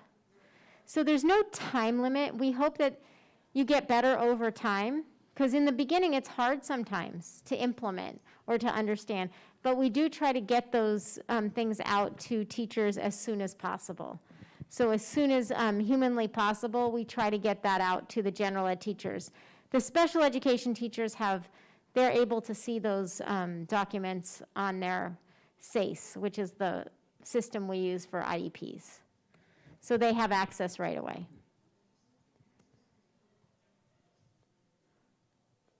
Any other questions for me? Yes. Transition program and about what the outcomes are? Like, Sure. kids go after that? So our transition program is for students ages 18 to 22. They tend to be students who have more of a life skills issue, so they need a heavily modified program. They may have some cognitive difficulties or more severe type of skill deficits that need to be worked on. We're finally going back into the community. It's been a long haul with COVID, trying to do everything online. We did a pretty good job of that, but it's not the same as being able to go to the farmer's market with money and purchase things. Right now they have a candle, they're making crafts in there to sell. And it's a really cool program because they're working with the students who are on campus to sell some goods. We also have some of our students working in the cafeteria area to learn skills that way. And we also put them into the community under what's called workability. So they go out with a coach. And I know you guys know this in the back because we have some of our coaches back here, or former coaches. They go out in the community with the student, and the student actually has a job. So we had a few kids at like REI, and they were folding clothes, and they had to color code them, you know, on the racks, or put them by size, and they were paid. We have money from a grant that we pay them, and sometimes they're hired by the place that they're working. But the paraeducator or coach goes with them to make sure that they're maintaining what they're supposed to be doing and teach them how to do those things. So we're working on getting back into that. We kind of have ebbed and flowed because of the Delta variant. It's been kind of ugly to get that done. But also learning how to cross the street properly, how to make sure you're walking safely.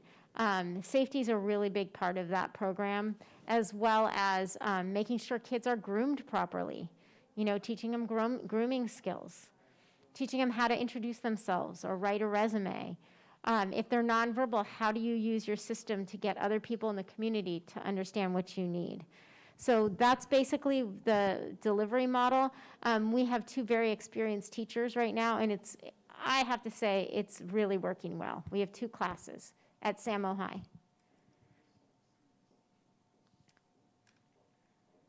Any other questions for me? All right, well, I'm at my office pretty much every day if you need help. We have coordinators that coordinate several schools and are kind of working with our special ed programs to make sure that they're running properly. You have a principal at every school. You have your special education team. I think if you have questions, please don't hold them in. Ask your team. They're there to help you. They love what they do. They work really hard. I get a lot of emails, midnight, weekends, because they don't stop thinking about their kids when the kids aren't there anymore. So I thank you for everything that you do for your children. We couldn't be us if you weren't you. And we look forward to holding hands and walking together through this journey. Thank you very much.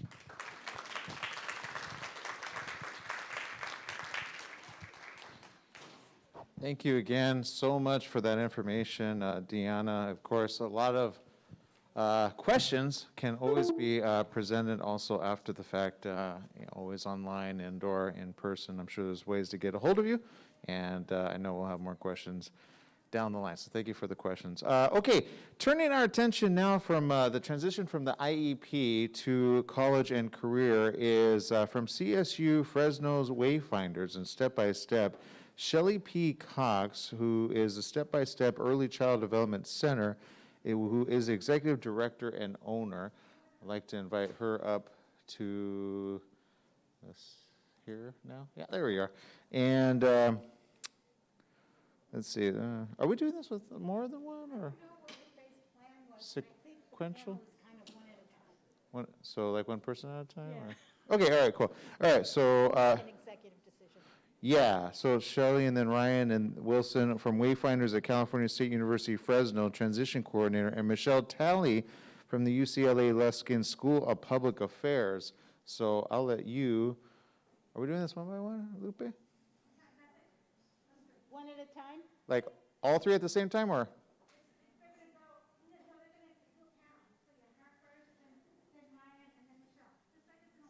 Okay, got it, okay, so you go. Sounds good to me. Hi, my name is Shelley Cox, and I am the owner of Step by Step, originally called Early Childhood Development Program, but because all of the babies grew up, we now are called Step by Step Programs and Services. So many of my babies that I started with at the very beginning of my career now work for me, and they're in their 20s. So I couldn't very well just say early childhood. But it's given me the opportunity to really, let me back up for 2 seconds. Probably my most primary role is that of Christina's and Travis and Kimberly's mother. But that Christina went through SMM USD her whole educational career and had a pretty incredible experience. I mean, we had bumps and all kinds of different issues that went on, but we were able to collaborate with the school district and make everything work out to her benefit. She was here earlier this morning. She was the young woman in the wheelchair. And she also, when we were listening to that wonderful performance earlier, she's also an actress and has been in several television shows. So that's what her claim to fame has been. And it's kind of the training that she did while she was in high school. Her emphasis was in drama. And so it helped her to get into other things that were drama related as she left high school. And my purpose for getting her into drama when she was very young was because she always got her brother and sister in trouble because they would come in and say, yes, I did my homework. And she'd say, no, you didn't. Or yes, I practiced my violin. And she'd say, no, you didn't. Not meaning to get them in trouble. So I had to put her into drama to teach her how to do white lies. That was so social skills and drama kind of go hand in hand. But I'm here today to talk about transition a little bit from high school to whatever the world looks like after high school for people.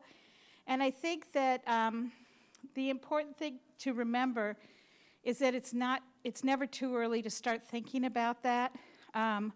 It's almost like when we start thinking, like Deanna was saying, in late middle school or high school, it's almost too late.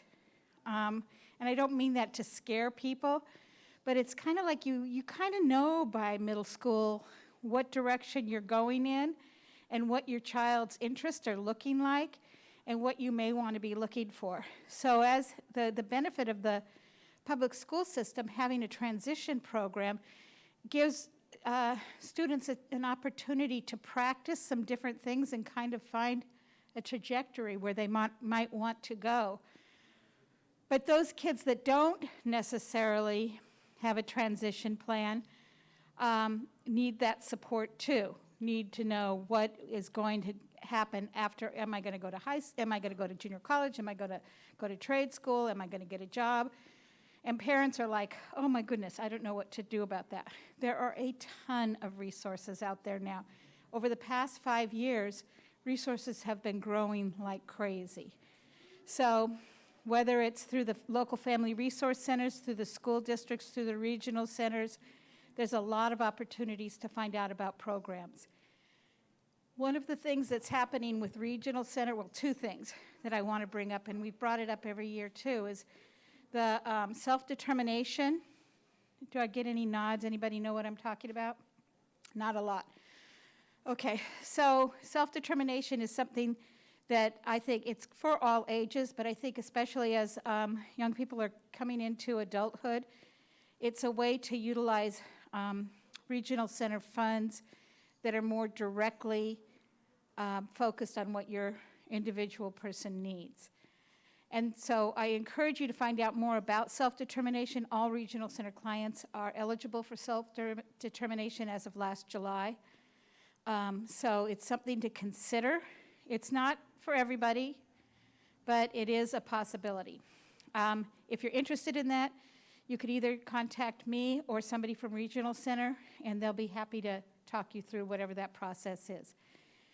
The other thing to keep in mind is regional centers programs, social programs especially, need to comply with the Home and Community-Based Service Acts, which means basically that programs that are funded by regional center cannot be isolated. In other words, they have to be inclusive for the public to be involved. Now, there's some programs that are exempt from that, like behavior intervention, individual clinical type services, but for a lot of the services that they provide, especially going on into adulthood, need to be inclusive. The Regional Center has a whole program on that that can help you as well.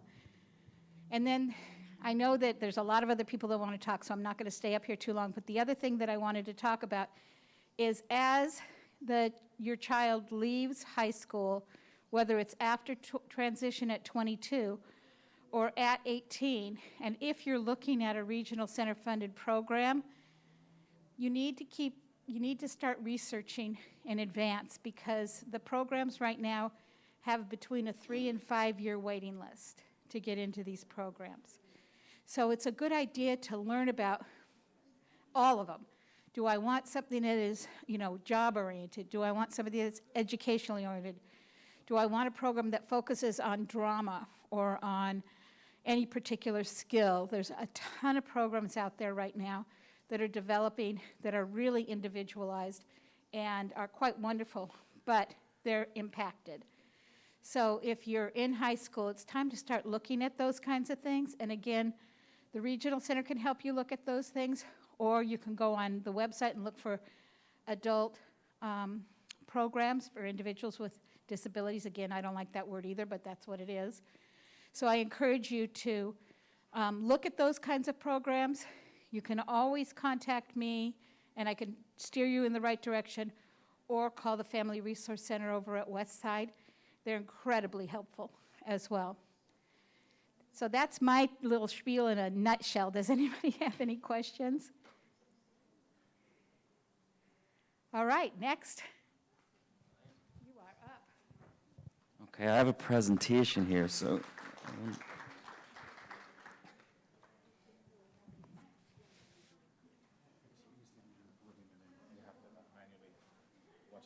Oh, yeah.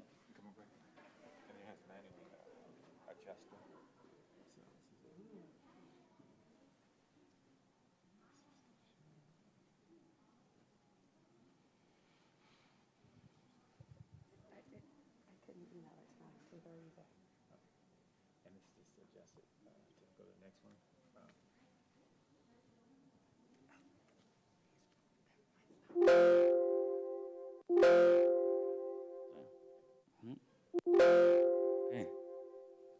Good afternoon, everyone. My name is Ryan Wilson. I'm the transition coordinator at Wayfinders at Fresno State. I'll make this as quick as I can. So what is Wayfinders? Wayfinders is a 2-year independent living certificate program for students with intellectual and/or developmental disabilities aged 18 to 28. Our main focus then is on independent living skills, employment skills, and lifelong learning. We've got 4 or 5 main areas of support within our program. The main one would be residential, so our students move to Fresno, live in an apartment, and this is where we give them support in our program in their apartment. So with living space, staying organized, staying tidy, and breaking these chores and things down into step-by-step processes that they're able to follow along with. Self-care, so taking care of yourself, showering. It's kind of hot in Fresno during the summer, so maybe you need to shower more often than you did before you came to us. Nutrition, from meal planning to making healthy choices to going grocery shopping to cooking, everything kind of included in that. Budget, then all our students open a credit union account with us, and then they're budgeting on a weekly basis. They budget for their rent, for groceries, for eating out and entertainment, personal needs, and so on. And we have a personal finance team that monitor that, so the students staying within budget. And then self-advocacy. Our students move into a 4-bedroom apartment. They have their own bedroom and bathroom with 3 other Wayfinder students. So we want our students being able to compromise and get along, but things happen in the apartments. Someone wants to watch their favorite TV show at the same time the game is on, and so what do? So we want them to talk through that. We have staff supporting them in facilitating their own apartment meetings, drawing up maybe apartment contracts, things like that, so that they develop these skills, and then when they're living independently after our program, that they can recall on these skills to help them through certain situations. Location-wise, this is the Fresno State campus.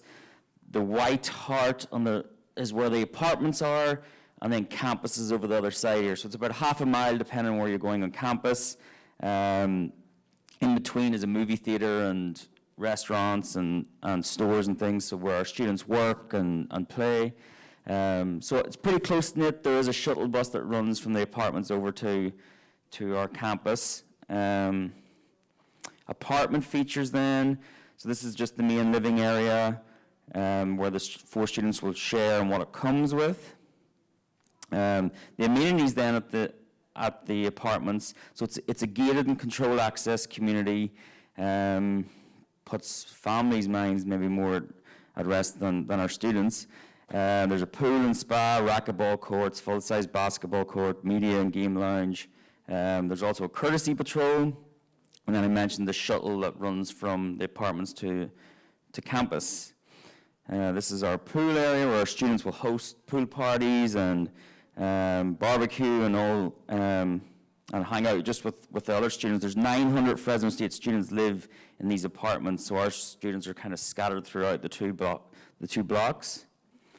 There's a fitness center there, their own little movie theater, so lots of nice amenities at the apartments that our students avail of and can become included and integrated in with the rest of the students there. Vocationally then, so our students, kind of two main strands of vocation. We have a career development class, which is a 3-unit Fresno State class that our students will take all 4 semesters they're with us. And this looks at soft job skills, so resume development and completing applications. And a big onus is on interview skills. They will interview throughout their 2 years. They'll interview each other. They'll critique each other. Staff then will interview students.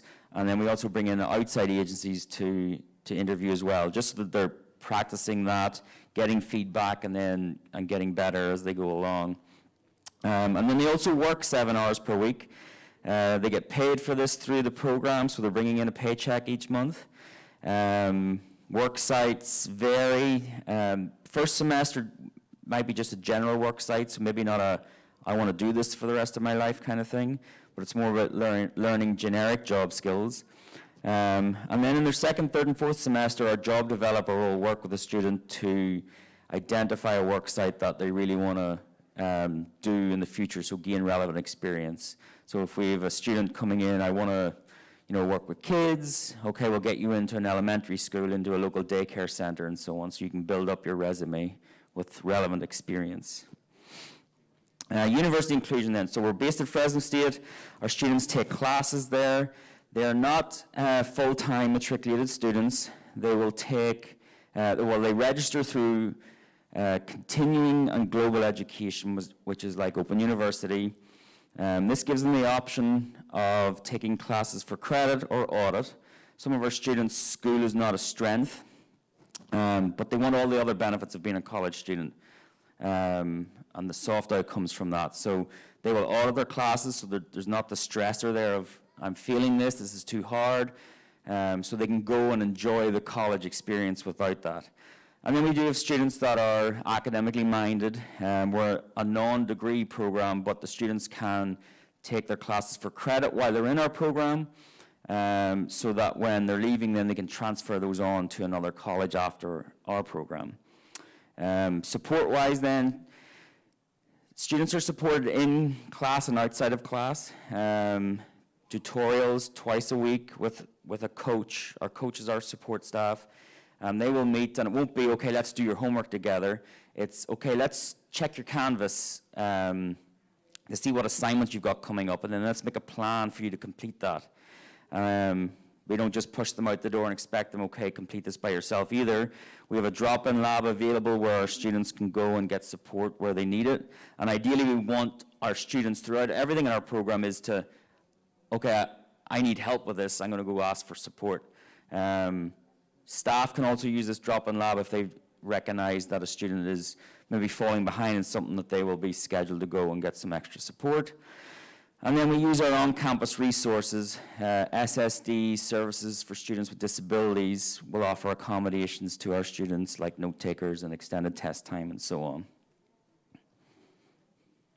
Activities then, so we want our students to have some fun, to develop friendships, get involved, become bulldogs, which a lot of them do.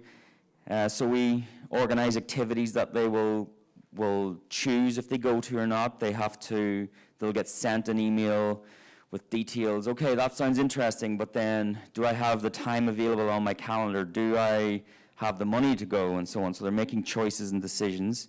We want them planning their own events as well, so we'll have staff work with them to break the planning process down so that they learn to do this themselves. We have a volunteering certificate that they can work towards. They learn to ride the bus, use Google Maps to identify their bus routes, and in recent years, learning to use Uber and Lyft, and when it's appropriate to use that. And then we also have students, if they wish, develop a fitness routine where they can work out. There's the fitness center at the apartments, and there's also the big recreational center at Fresno State that they can utilize. This is just an example of a student's calendar. This was a freshman student in his first semester. You can see if you can see, it's kind of hard to see. It looks very, very busy, and our students are very busy because of all the stuff we put on, but a lot of those things on there are reminders. Every morning he had a bring glasses reminder because he used to forget them all the time. Remember to keep receipts is that second one. So a lot of little reminders in and around the actual appointments that the student have. And then he also had a physical disability, so was able to get scout services, which is where a golf cart would come and pick him up. But those reminders again were on his schedule, so you'll see work on there, school on there, residential appointments, volunteering, Special Olympics, everything. So he had a busy week. And then this was a female student in her last semester. So you can see the main appointments are still on there, but the reminders are gone now. She had developed these skills. Okay, I know I work at 8 a.m., but I know I need to get up and get the bus before then, get ready for work, pack my lunch, all that sort of stuff. So this is kind of what we want, because we want our students owning their time, owning their week, owning their schedule, so that they are able to follow that. Suitable candidates then understands the importance of self-care, so getting enough rest, nutrition, hygiene, but we will work with students in those areas. The next one probably should be at the top, self-motivated. The student needs to want to come to our program. You could see how busy their weeks are. If you don't want to be there, you're not going to want to go to those things, and it's not going to end well. So definitely self-motivated to come to our program, and family ready, which isn't easy, is ready to let go as well. Having that kind of double whammy of motivation helps our students be successful. The ability to self-regulate, we're not a behavioral program. We don't have professionals on staff for that. So the student needs to have some skills in that. And again, we'll work with some coping skills and things like that, but not major behavioral issues. And then they also just need to have the desire to attend college and live independently. So we want the student to use this 2 years in their life to be a springboard to independence, and not just, oh, I'll go to Wayfinders for 2 years and then I'll just move back home after that, because it took up 2 years of my life. We really want to use this as the first step. Application requirements then, so identified intellectual, developmental disability between the ages of 18 and 28, have a high school diploma or certificate of completion, function without attendant care for personal needs, been able to self-medicate, and the individual must display the motivation to attend university and live independently. Financial information then, so regional center, we're vendorized by regional center. They will fund the support hours that a student gets within our program.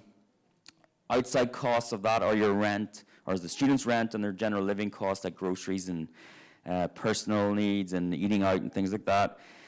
A lot of our students are in receipt of Social Security benefits that they utilize. For some, it may be a parent responsibility. And then some of our students have also applied for financial aid through the university. Roughly on a monthly basis, it's about $1,100 to $1,200, which is your rent, your groceries, entertainment, eating out, things like that. A lot of our students utilize their Social Security benefit. When they move to our program, they are now living independently, so that will generally go up as well. And then I mentioned about the work that they do, they're getting paid for that. So they can use a combination of their Social Security benefits and their wages to kind of pay their monthly dues. So there doesn't have to be a bank of mom and dad kind of bankrolling this thing. Okay, that is all I have to say. Is there any questions? Oh, sorry. So there's the three main ones. UCLA have Pathways, Taft College near Bakersfield have the TIL program, and then there's our program. There's another one that is starting up soon, I'm not sure exact date, at UC Davis. And then there's a few other programs. CLE and CIP have some programs in Long Beach and Costa Mesa, and then they also have ones in Berkeley and Monterey. But they're not, kind of a little bit, we're similar but different. Oh, yes? I think there's also programs that are actually, I don't know if you've heard at University of Arizona, they have the program over there. That's actually, that one is a 4-year college with a full scholarship. There's also a program in Boca Raton that's the same program. It's called, I believe it's called SALT. And the same program from Arizona, it's in Boca Raton, Florida, and they have a full scholarship for students with disabilities. If you go on to Think College Yeah. website, they have the list of all the programs like ours all throughout the states. Think is an amazing college. So it's Think College, and they have amazing resources for everyone. It's a really good, that's where I went for a lot of my information. So yeah, it's very good. Thank you. Okay, any other questions? Thank you. Thank you very much.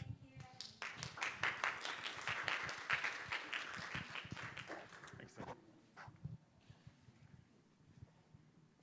Don't worry about it.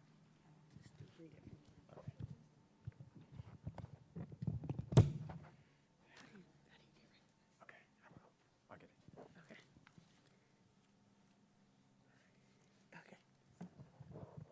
Welcome. I'm Michelle Talley from UCLA. I'm in the graduate program of social welfare, but I wanted to talk a little bit more about, and I apologize, my laptop's not working to get connected here, and then my PowerPoint's not necessarily working. So I'm going to speak from my PowerPoint, but mainly I want to hear from you about questions and feedback to how I can support you. The first thing I want to talk about a little bit is, as I heard some of the presentation, a lot of it was about preparing students with disabilities for their academic achievement. I want to highlight at the same time or simultaneously, you really want to support and access resources to help them as they're transitioning to adulthood. And so that could look a little bit different as far as their development as they're going from elementary to middle to high and then into college. A couple of things I want to highlight in regards to that is especially during high school, the emphasis still may be on the parent or the family really supporting and accessing the necessary resources or services in order to support that young person. Once they transition, if they're not in one of the specialized programs that the two other presenters spoke about, once they transition to college, oftentimes, although the IEP although there was an IEP throughout their academic journey, it's going to look different once they get to college. Oftentimes, what college will recognize the student as independent, also the student as being able to take the initiative to be able to access the various resources and services that's available to them. In order to do that, you want to prepare your child or your youth to be able to start being in charge or taking charge of their academic success and some of the services and resources that will support them in doing so.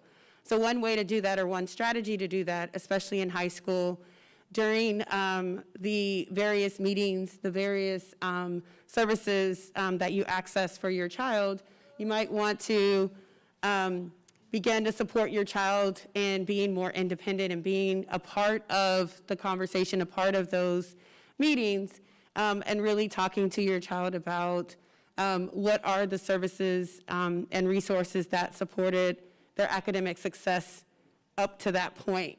And hopefully, as you continue, have many conversations, supporting them as they are in the various meetings and in the various meetings, IEP meetings, but in the various resources or supports that that youth is engaged in, you want to help them so that they have the ability to understand not only to understand what are the services that worked for them, what are the resources that worked for them. Each university, specifically UCLA, but each university has support and access, but the way that the college / university works is that they look to the student to take the initiative to be able to access the resources or the services that's needed in order to academically achieve. And going back to my point, in order to access that, you want to also prepare your child psychosocially so that they feel they have the ability to advocate, to initiate, and to identify the types of services that are needed. So an example of that is that I work with mainly graduate students, and some of the graduate students I work with have intellectual disability needs. So me as a professor in the class, unless they identify or unless they let me know, and as well as what we call CAE, it's the Capacity for, or the Center for Accessible Education, then unless they let me know what are the accommodations or the services and resources, then I'm able to do that with the support of CAE. And in order for CAE to get involved, that individual or that student will initiate the contact and seek services through CAE. So whatever the accommodations and resources that's needed on campus, that CAE advisor will work with that student in order to access what's necessary in order to support them through their academic achievement. And this is done through the student directly. I will not look to the parent or to their caregiver. It's the student taking the initiative. So that's why going back to the psychosocial development and what that looks like. So how does your youth respond to their environment as well as how do they cope with stress, cope with changes, cope with things that might not necessarily be predictable in their environment. And so one of those strategies is to support the youth to be right alongside you in their journey as they are accessing these services all through their academic journey, so that college is a transition that they are able to, along with you, are able to support them to be successful as they transition to a university.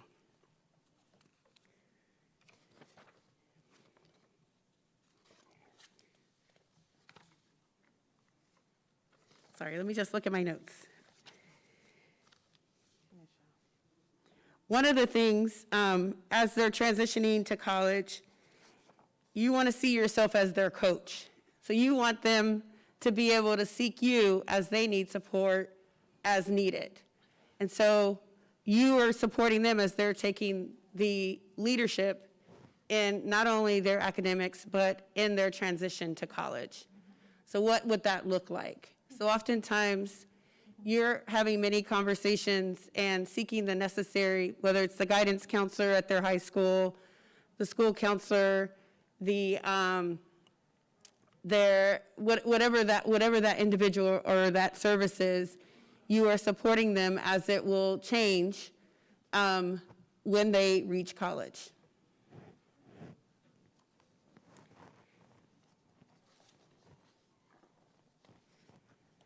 One of the things I want to highlight is that throughout their journey, they may have received services through IEP or through the 504 plan. And in college, it looks a little differently. The college does not necessarily have to follow the IEP support plan once they get to college.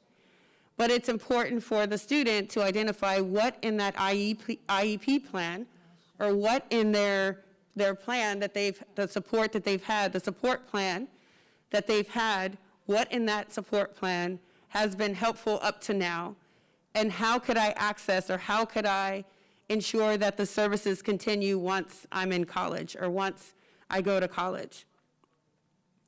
And as I mentioned, the CAE for UCLA, but it's ADA, there's the ADA support that you can access. And whatever accommodations, almost whatever accommodations, resources or services that's necessary, as long as the student's able to identify, or at least with the support of you being their coach, be able to identify or access that service. It is important to communicate early, to communicate as often the academic support that has been helpful to that child up until now, or to that youth up until now. You want to also support in taking the initiative. You also want to talk to the professor, the individual wants to talk to the professors and the staff at the university so that they can create their community and their team at the university to support them in their academic transition. It oftentimes may be similar if they're going to live on campus, if they're going to live in some sort of dorm or some sort of a student residential program. Some of the strategies, I'll leave you with some strategies to help students prepare to enter college. You want to begin to teach students to create their own study plans, as what the previous presenter said previous to that. So what is their study plan? What's the way to keep everything organized? And so as you're teaching them, that might be throughout high school. It may even be before that, starting in middle school. You also want to teach students in what is needed for their test-taking strategies. What are some of the strategies that have been helpful up until now? So an accommodation, so an example, an accommodation may be, maybe your child is used to taking tests independently, or they may have more time when they take their tests. So how would that translate in college? So in college, if that is a strategy that works, then that would be something that they would identify, and that would be a strategy that they would execute through the CAE at UCLA specifically, or whatever the office is that works with students with disabilities. You want to support students in gaining more independence through your guidance in high school. Specifically, starting in high school, you want to support them and maybe allow them to take more initiative so that they're gaining the independence, and you're looking at the psychosocial development, they're gaining the independence and the confidence and the motivation to start taking more initiative and gaining what's necessary in order for them to successfully transition to college. You want to also assist students in developing time management skills, as my colleague before that said that, so I won't necessarily reiterate. And then you also, another strategy you want to consider is you want to help them to understand the tools and the resources and the skills that worked before. And so this will be transferable to their next academic environment, which is at a college and/or university.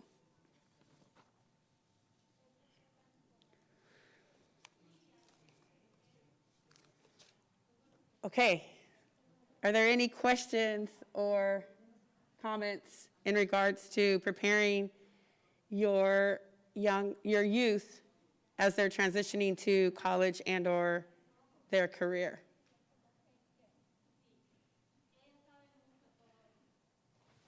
Yes. Yes. You mentioned that you want for the student to know and be, oh, thank you. I had a question about just the student going into college. You mentioned that you'd like students to just acknowledge what in their previous plan worked and then kind of bring that over. Is there anything that can't be transferred from an IEP into college that the student would just have to adapt that on their own or seek another resource?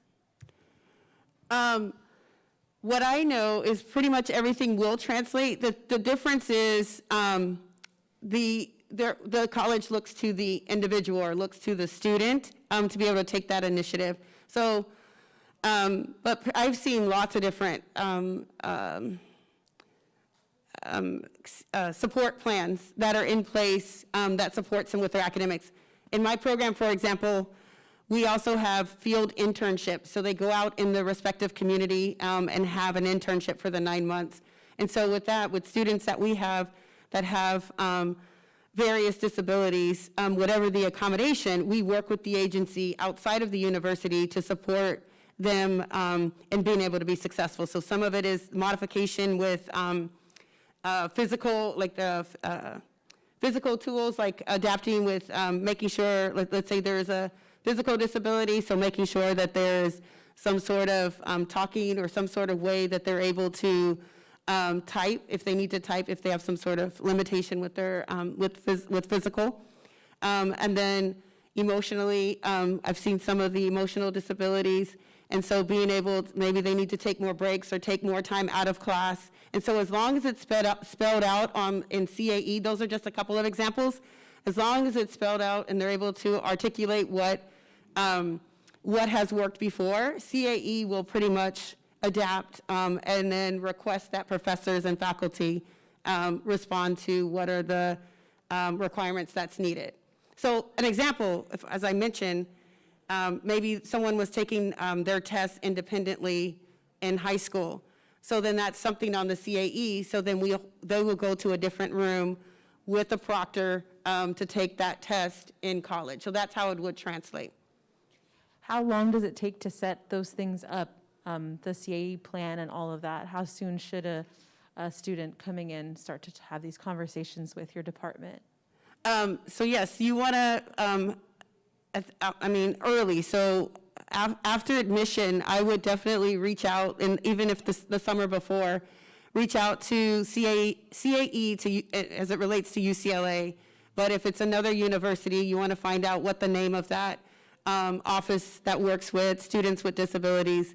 And so you want to identify early, because there might be documentation, there may be also information they may need, not only from the youth, but also from the family, to be able to gather that information so that they're able to make sure at the beginning of the quarter or at the beginning of the school year that those supports are put in place so that it supports that student. I've gotten information about accommodations needed as early, we don't start till almost October, the end of September, October, as early as August.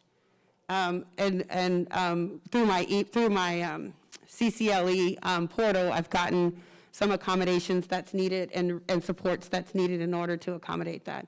So the key thing here is that you want to communicate early and communicate often, and identify, at UCLA it's called CAE, but identify the office that works with students with disabilities to be able to access the services and supports that are necessary. Any other questions? Yeah. Any other questions?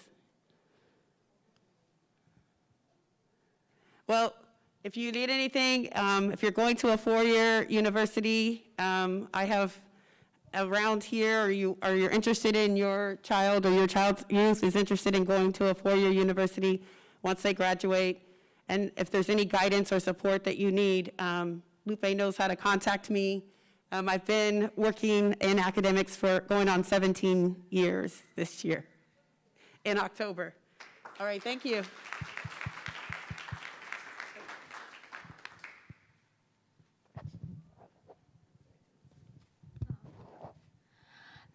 So that concludes our conference, but first I would like to thank some very important people that were here.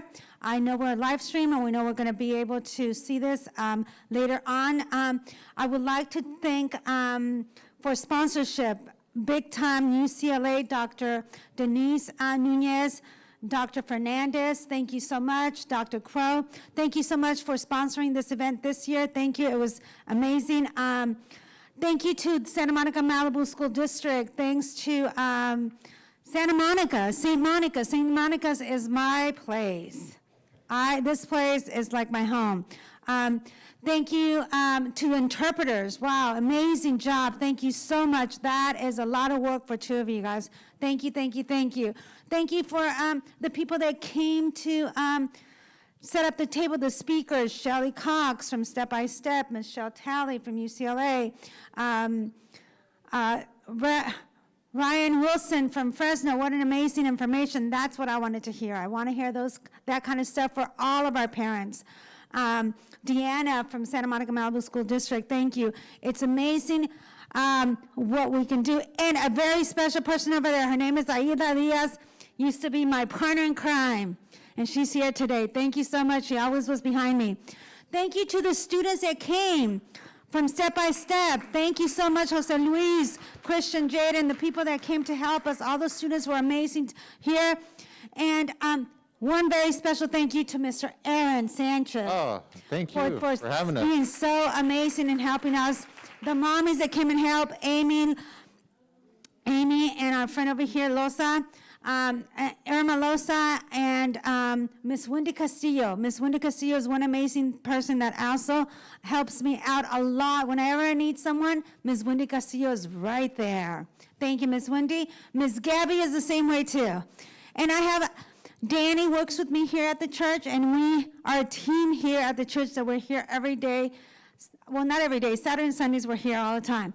But I am grateful for you guys for being here. Where's Miss Lizzie? Thank you so much, Lizzie, for all your help with the conference this year. And now especially thanks to all of the parents that came and those parents that are far away. It's really important to be able to thank them. And without anyone, I wouldn't be here without my mother. So my mom is a very special individual in my life. And then the most important person in my life are my two amazing sons, Christian and Jaden, and my husband. Thank you so much for putting up with me. Because if not, you know how I am. So, no, you know how I am, that I like to do all this stuff. Not because the other way. Fire coming out. Thank you so much for supporting me, William. Thank you so much. And my two boys. It's amazing to have a support in our community that we can talk to each other about our needs. A lot of our parents feel guilty of asking for help. Please don't feel guilty for asking for help. I am that person, and La Patrona knows that. Because I'm like, no, I can't say that. I can't ask for that. No, you guys can't do that. You know, I had to learn. I have to, baby steps. But it's really important that we all work as a team, and that, you know, the school's there for you, but you're the first school. You're the first person that teaches your children. And like Irma said earlier, the first step for our children is to make sure that we give them love. Because if they grow up with that love and knowing it's true love, they will respond to you. I work with children that are not my children, and that I work for 15 years with them. They feel like my kids, and the parents feel like they are my kids. So I go to their IEPs. I tell them when they're sick. I tell them this, I tell them that. So I think we're all here to help as a team and as a community. Thank you so much again. And the videographers, everyone that's here, Julian, thank you so much. It's a pleasure. Isel, she left. I don't know if she's here. She's in the back. But everyone here, I really appreciate it. The parents, thank you, thank you, thank you. Can't say anything more. Thank you, Lupe. Always an honor to know you. I know the first time we met on the red carpet, actually, and she told me what she did, and I stayed in contact with her, and then it just kind of snowballed out of there.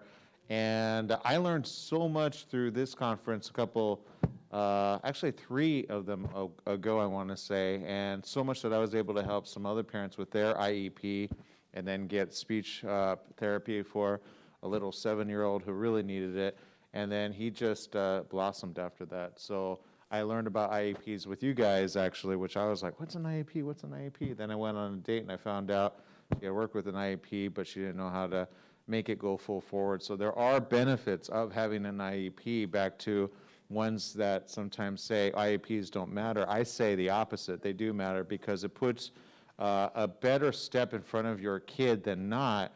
And and sometimes the fathers can be a pain in the butt, because they're like, my kid's not this or that, and I say, you know what, get them to that next step, and they probably won't be eventually, you know, but even if they are, why would you think less? So don't think of yourself as weak for saying, hey, I need to get an IEP, because it's owed to you, it's owed to your children. It's a form of education, specialized, and there's certain specialized things that certain teachers, honestly, they don't, unless you wake them up with an IEP, you can't say anything. So when you have that and it's privately done and it's taken care of, there's special organizations and programs that your kids can take care of, so or make themselves available to, that can push them to that next level. So I learned that through the Jewels of Youth, just so you know, Lupe, and that saved 2 kids, actually, from just kind of going downhill. So he's excelling now, I can say that much. And again, you know, it doesn't matter where you are, even if you are on the spectrum or not. He was marginally, but I said, get him tested, get, you know, the ability to get those programs into place and take advantage of them. But Lupe, what do we got next? We got the raffle. So there's a lot of stuff over there that we're going to be raffling off. So the first thing we're going to raffle off is a mommy basket. It's a bag, actually. It's a mommy bag. So let me see whose number is this. The last 3 numbers is 353. Dun, dun, dun, dun, dun, dun, 353. dun, dun, dun, dun. 353. Get your raffle card, your little tickets that you got. Nadie? Who won it? 353. Nope. Okay, here we go. Here's the next one then. Okay. 349. 349. 349. All right, 372. 372. Nadie? 357. 357. Do the ones Nope. outside know? Ready? 336.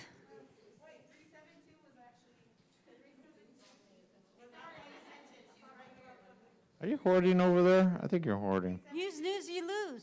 Ah, no, just a second. Over here. I think she said 371, not 37. I think said 372. Come Oh, over here, okay. mommy. All right, whatever.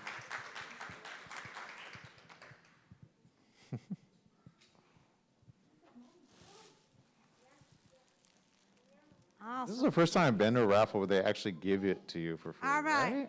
The next one's 336. All right, here's the other mommy basket. Wow, pamper yourself, huh? What do you got in there, like face masks?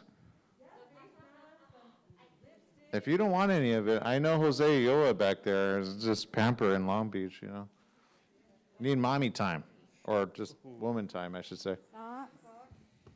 Awesome, Mom. Wow, wine.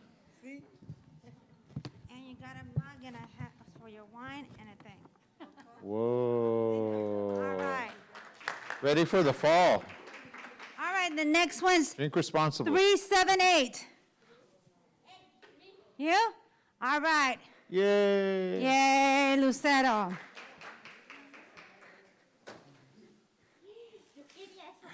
Don't There forget you to go. share on Facebook. Connect with us. All during right. M. Sanchez or Jules of What You. are you? 378? Yeah. 378. No, you didn't get 378, did you?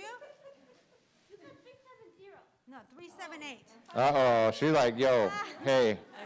Uh-oh. Uh-oh. She's like, no, that was me. All right, That's a here's the coffee next cup one. Thingy.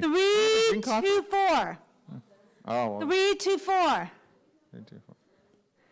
Okay, whoever gets 324 gets this one. Oy. Oh, I need me some of that. 364. Yay. Oh, 324. No? Okay, here's the next one. that looks like fun. 371. 371? Come on.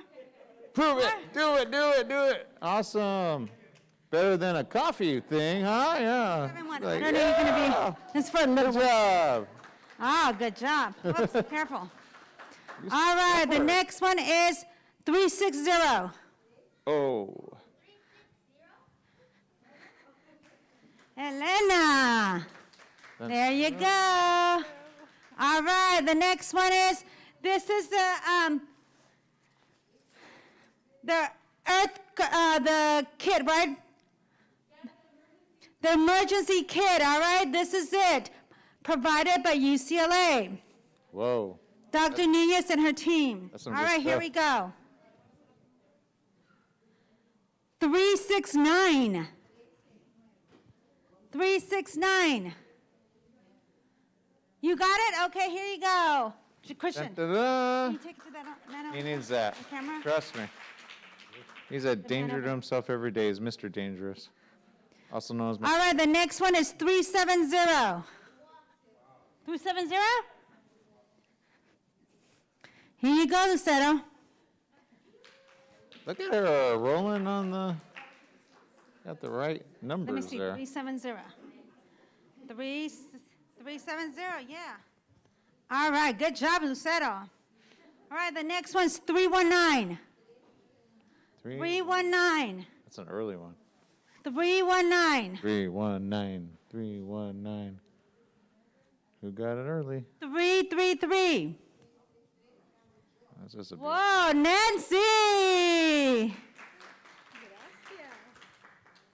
All right, we got two more. Ready? Kenneth, no. 340. 340. 340. Look at your No. numbers. All right, here's the next one. 329. Dun, da-da. 329. Nope. 376. Dun, da-da. Uh-oh. 376. The doctor table. The fun table over there. Quick, get your medical answers answered. Did you get 329? Oh, 329. Yeah, well, I'll give you her. Here, take that to her, and I'll give her the other one. All right.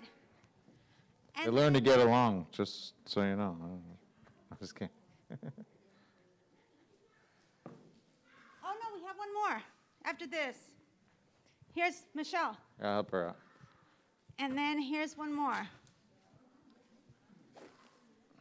354.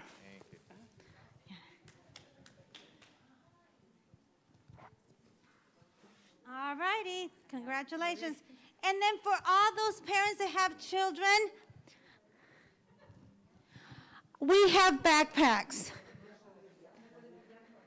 So if you guys would like a backpack, you can come up here and grab a backpack for your child. They're full yeah. So there's Like, I love backpacks- coming to these things. backpacks I get over everything here. free. It's the one conference that pays Just back. check out. There's all this backpacks, so if you want to come and take a backpack for your kids, they're right here. Everyone gets to have a backpack. At Target, that's like $30 right there. Take it. And also, don't forget, I don't know if they still have the medical equipment, right? I availed myself of that. That's always good to have. That's like $50 right there. Esos son de los niños, acá hay más de niños. Sí. Esta llévese la negra. Esa es para adultos. Are you going to share with the family, Lorena, or? Are you sure? Giselle, take Okay. Do you have a fireplace to like have that with? I believe you do. Tengo, señor. What? 400 miles to get the fireplace? Wow. That's a good invite. Se me hace All right, so as we're please do partake. If you have a child and you want them to go ahead and check out these. And don't forget, outside also, some of the shirts are still being sold as well. Again, goes to a great cause. Love that family. They're really taking care of each other. And don't forget to connect on social media. Again, Jewels of Youth, if you have Facebook, Instagram, or YouTube, we are streaming on YouTube as well, along with Facebook as well. So we'll post those links for you guys to share and then get the word out, as well as a recorded link later on, probably in a whatever backpack you guys want. few weeks to be reposted. So get that information spread, get it far and wide. Obviously, with coronavirus, you can only have a limited amount of people. Sweetheart. I remember last 2 or 3 years ago, we had even more people, I think about 100 or so. So, but, it's still nice to connect with all of us and know that, this information can be spread via Zoom, our partners over at Zoom.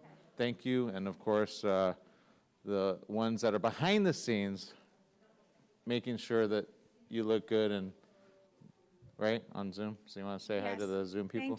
Thank you so much, everybody behind the Zoom. Thank you, Sam. Thank you, St. Monica's. Thank you, Suzette. Thank you, Father Monsignor. And thank you, all the parents. Thank you so much for being here. I really appreciate everyone being here and staying till the end. Yes. Next year is going to be more people and better. Boom, boom, All boom. right? Good job. All right. Thank you. Have a great one, everyone. See you next year.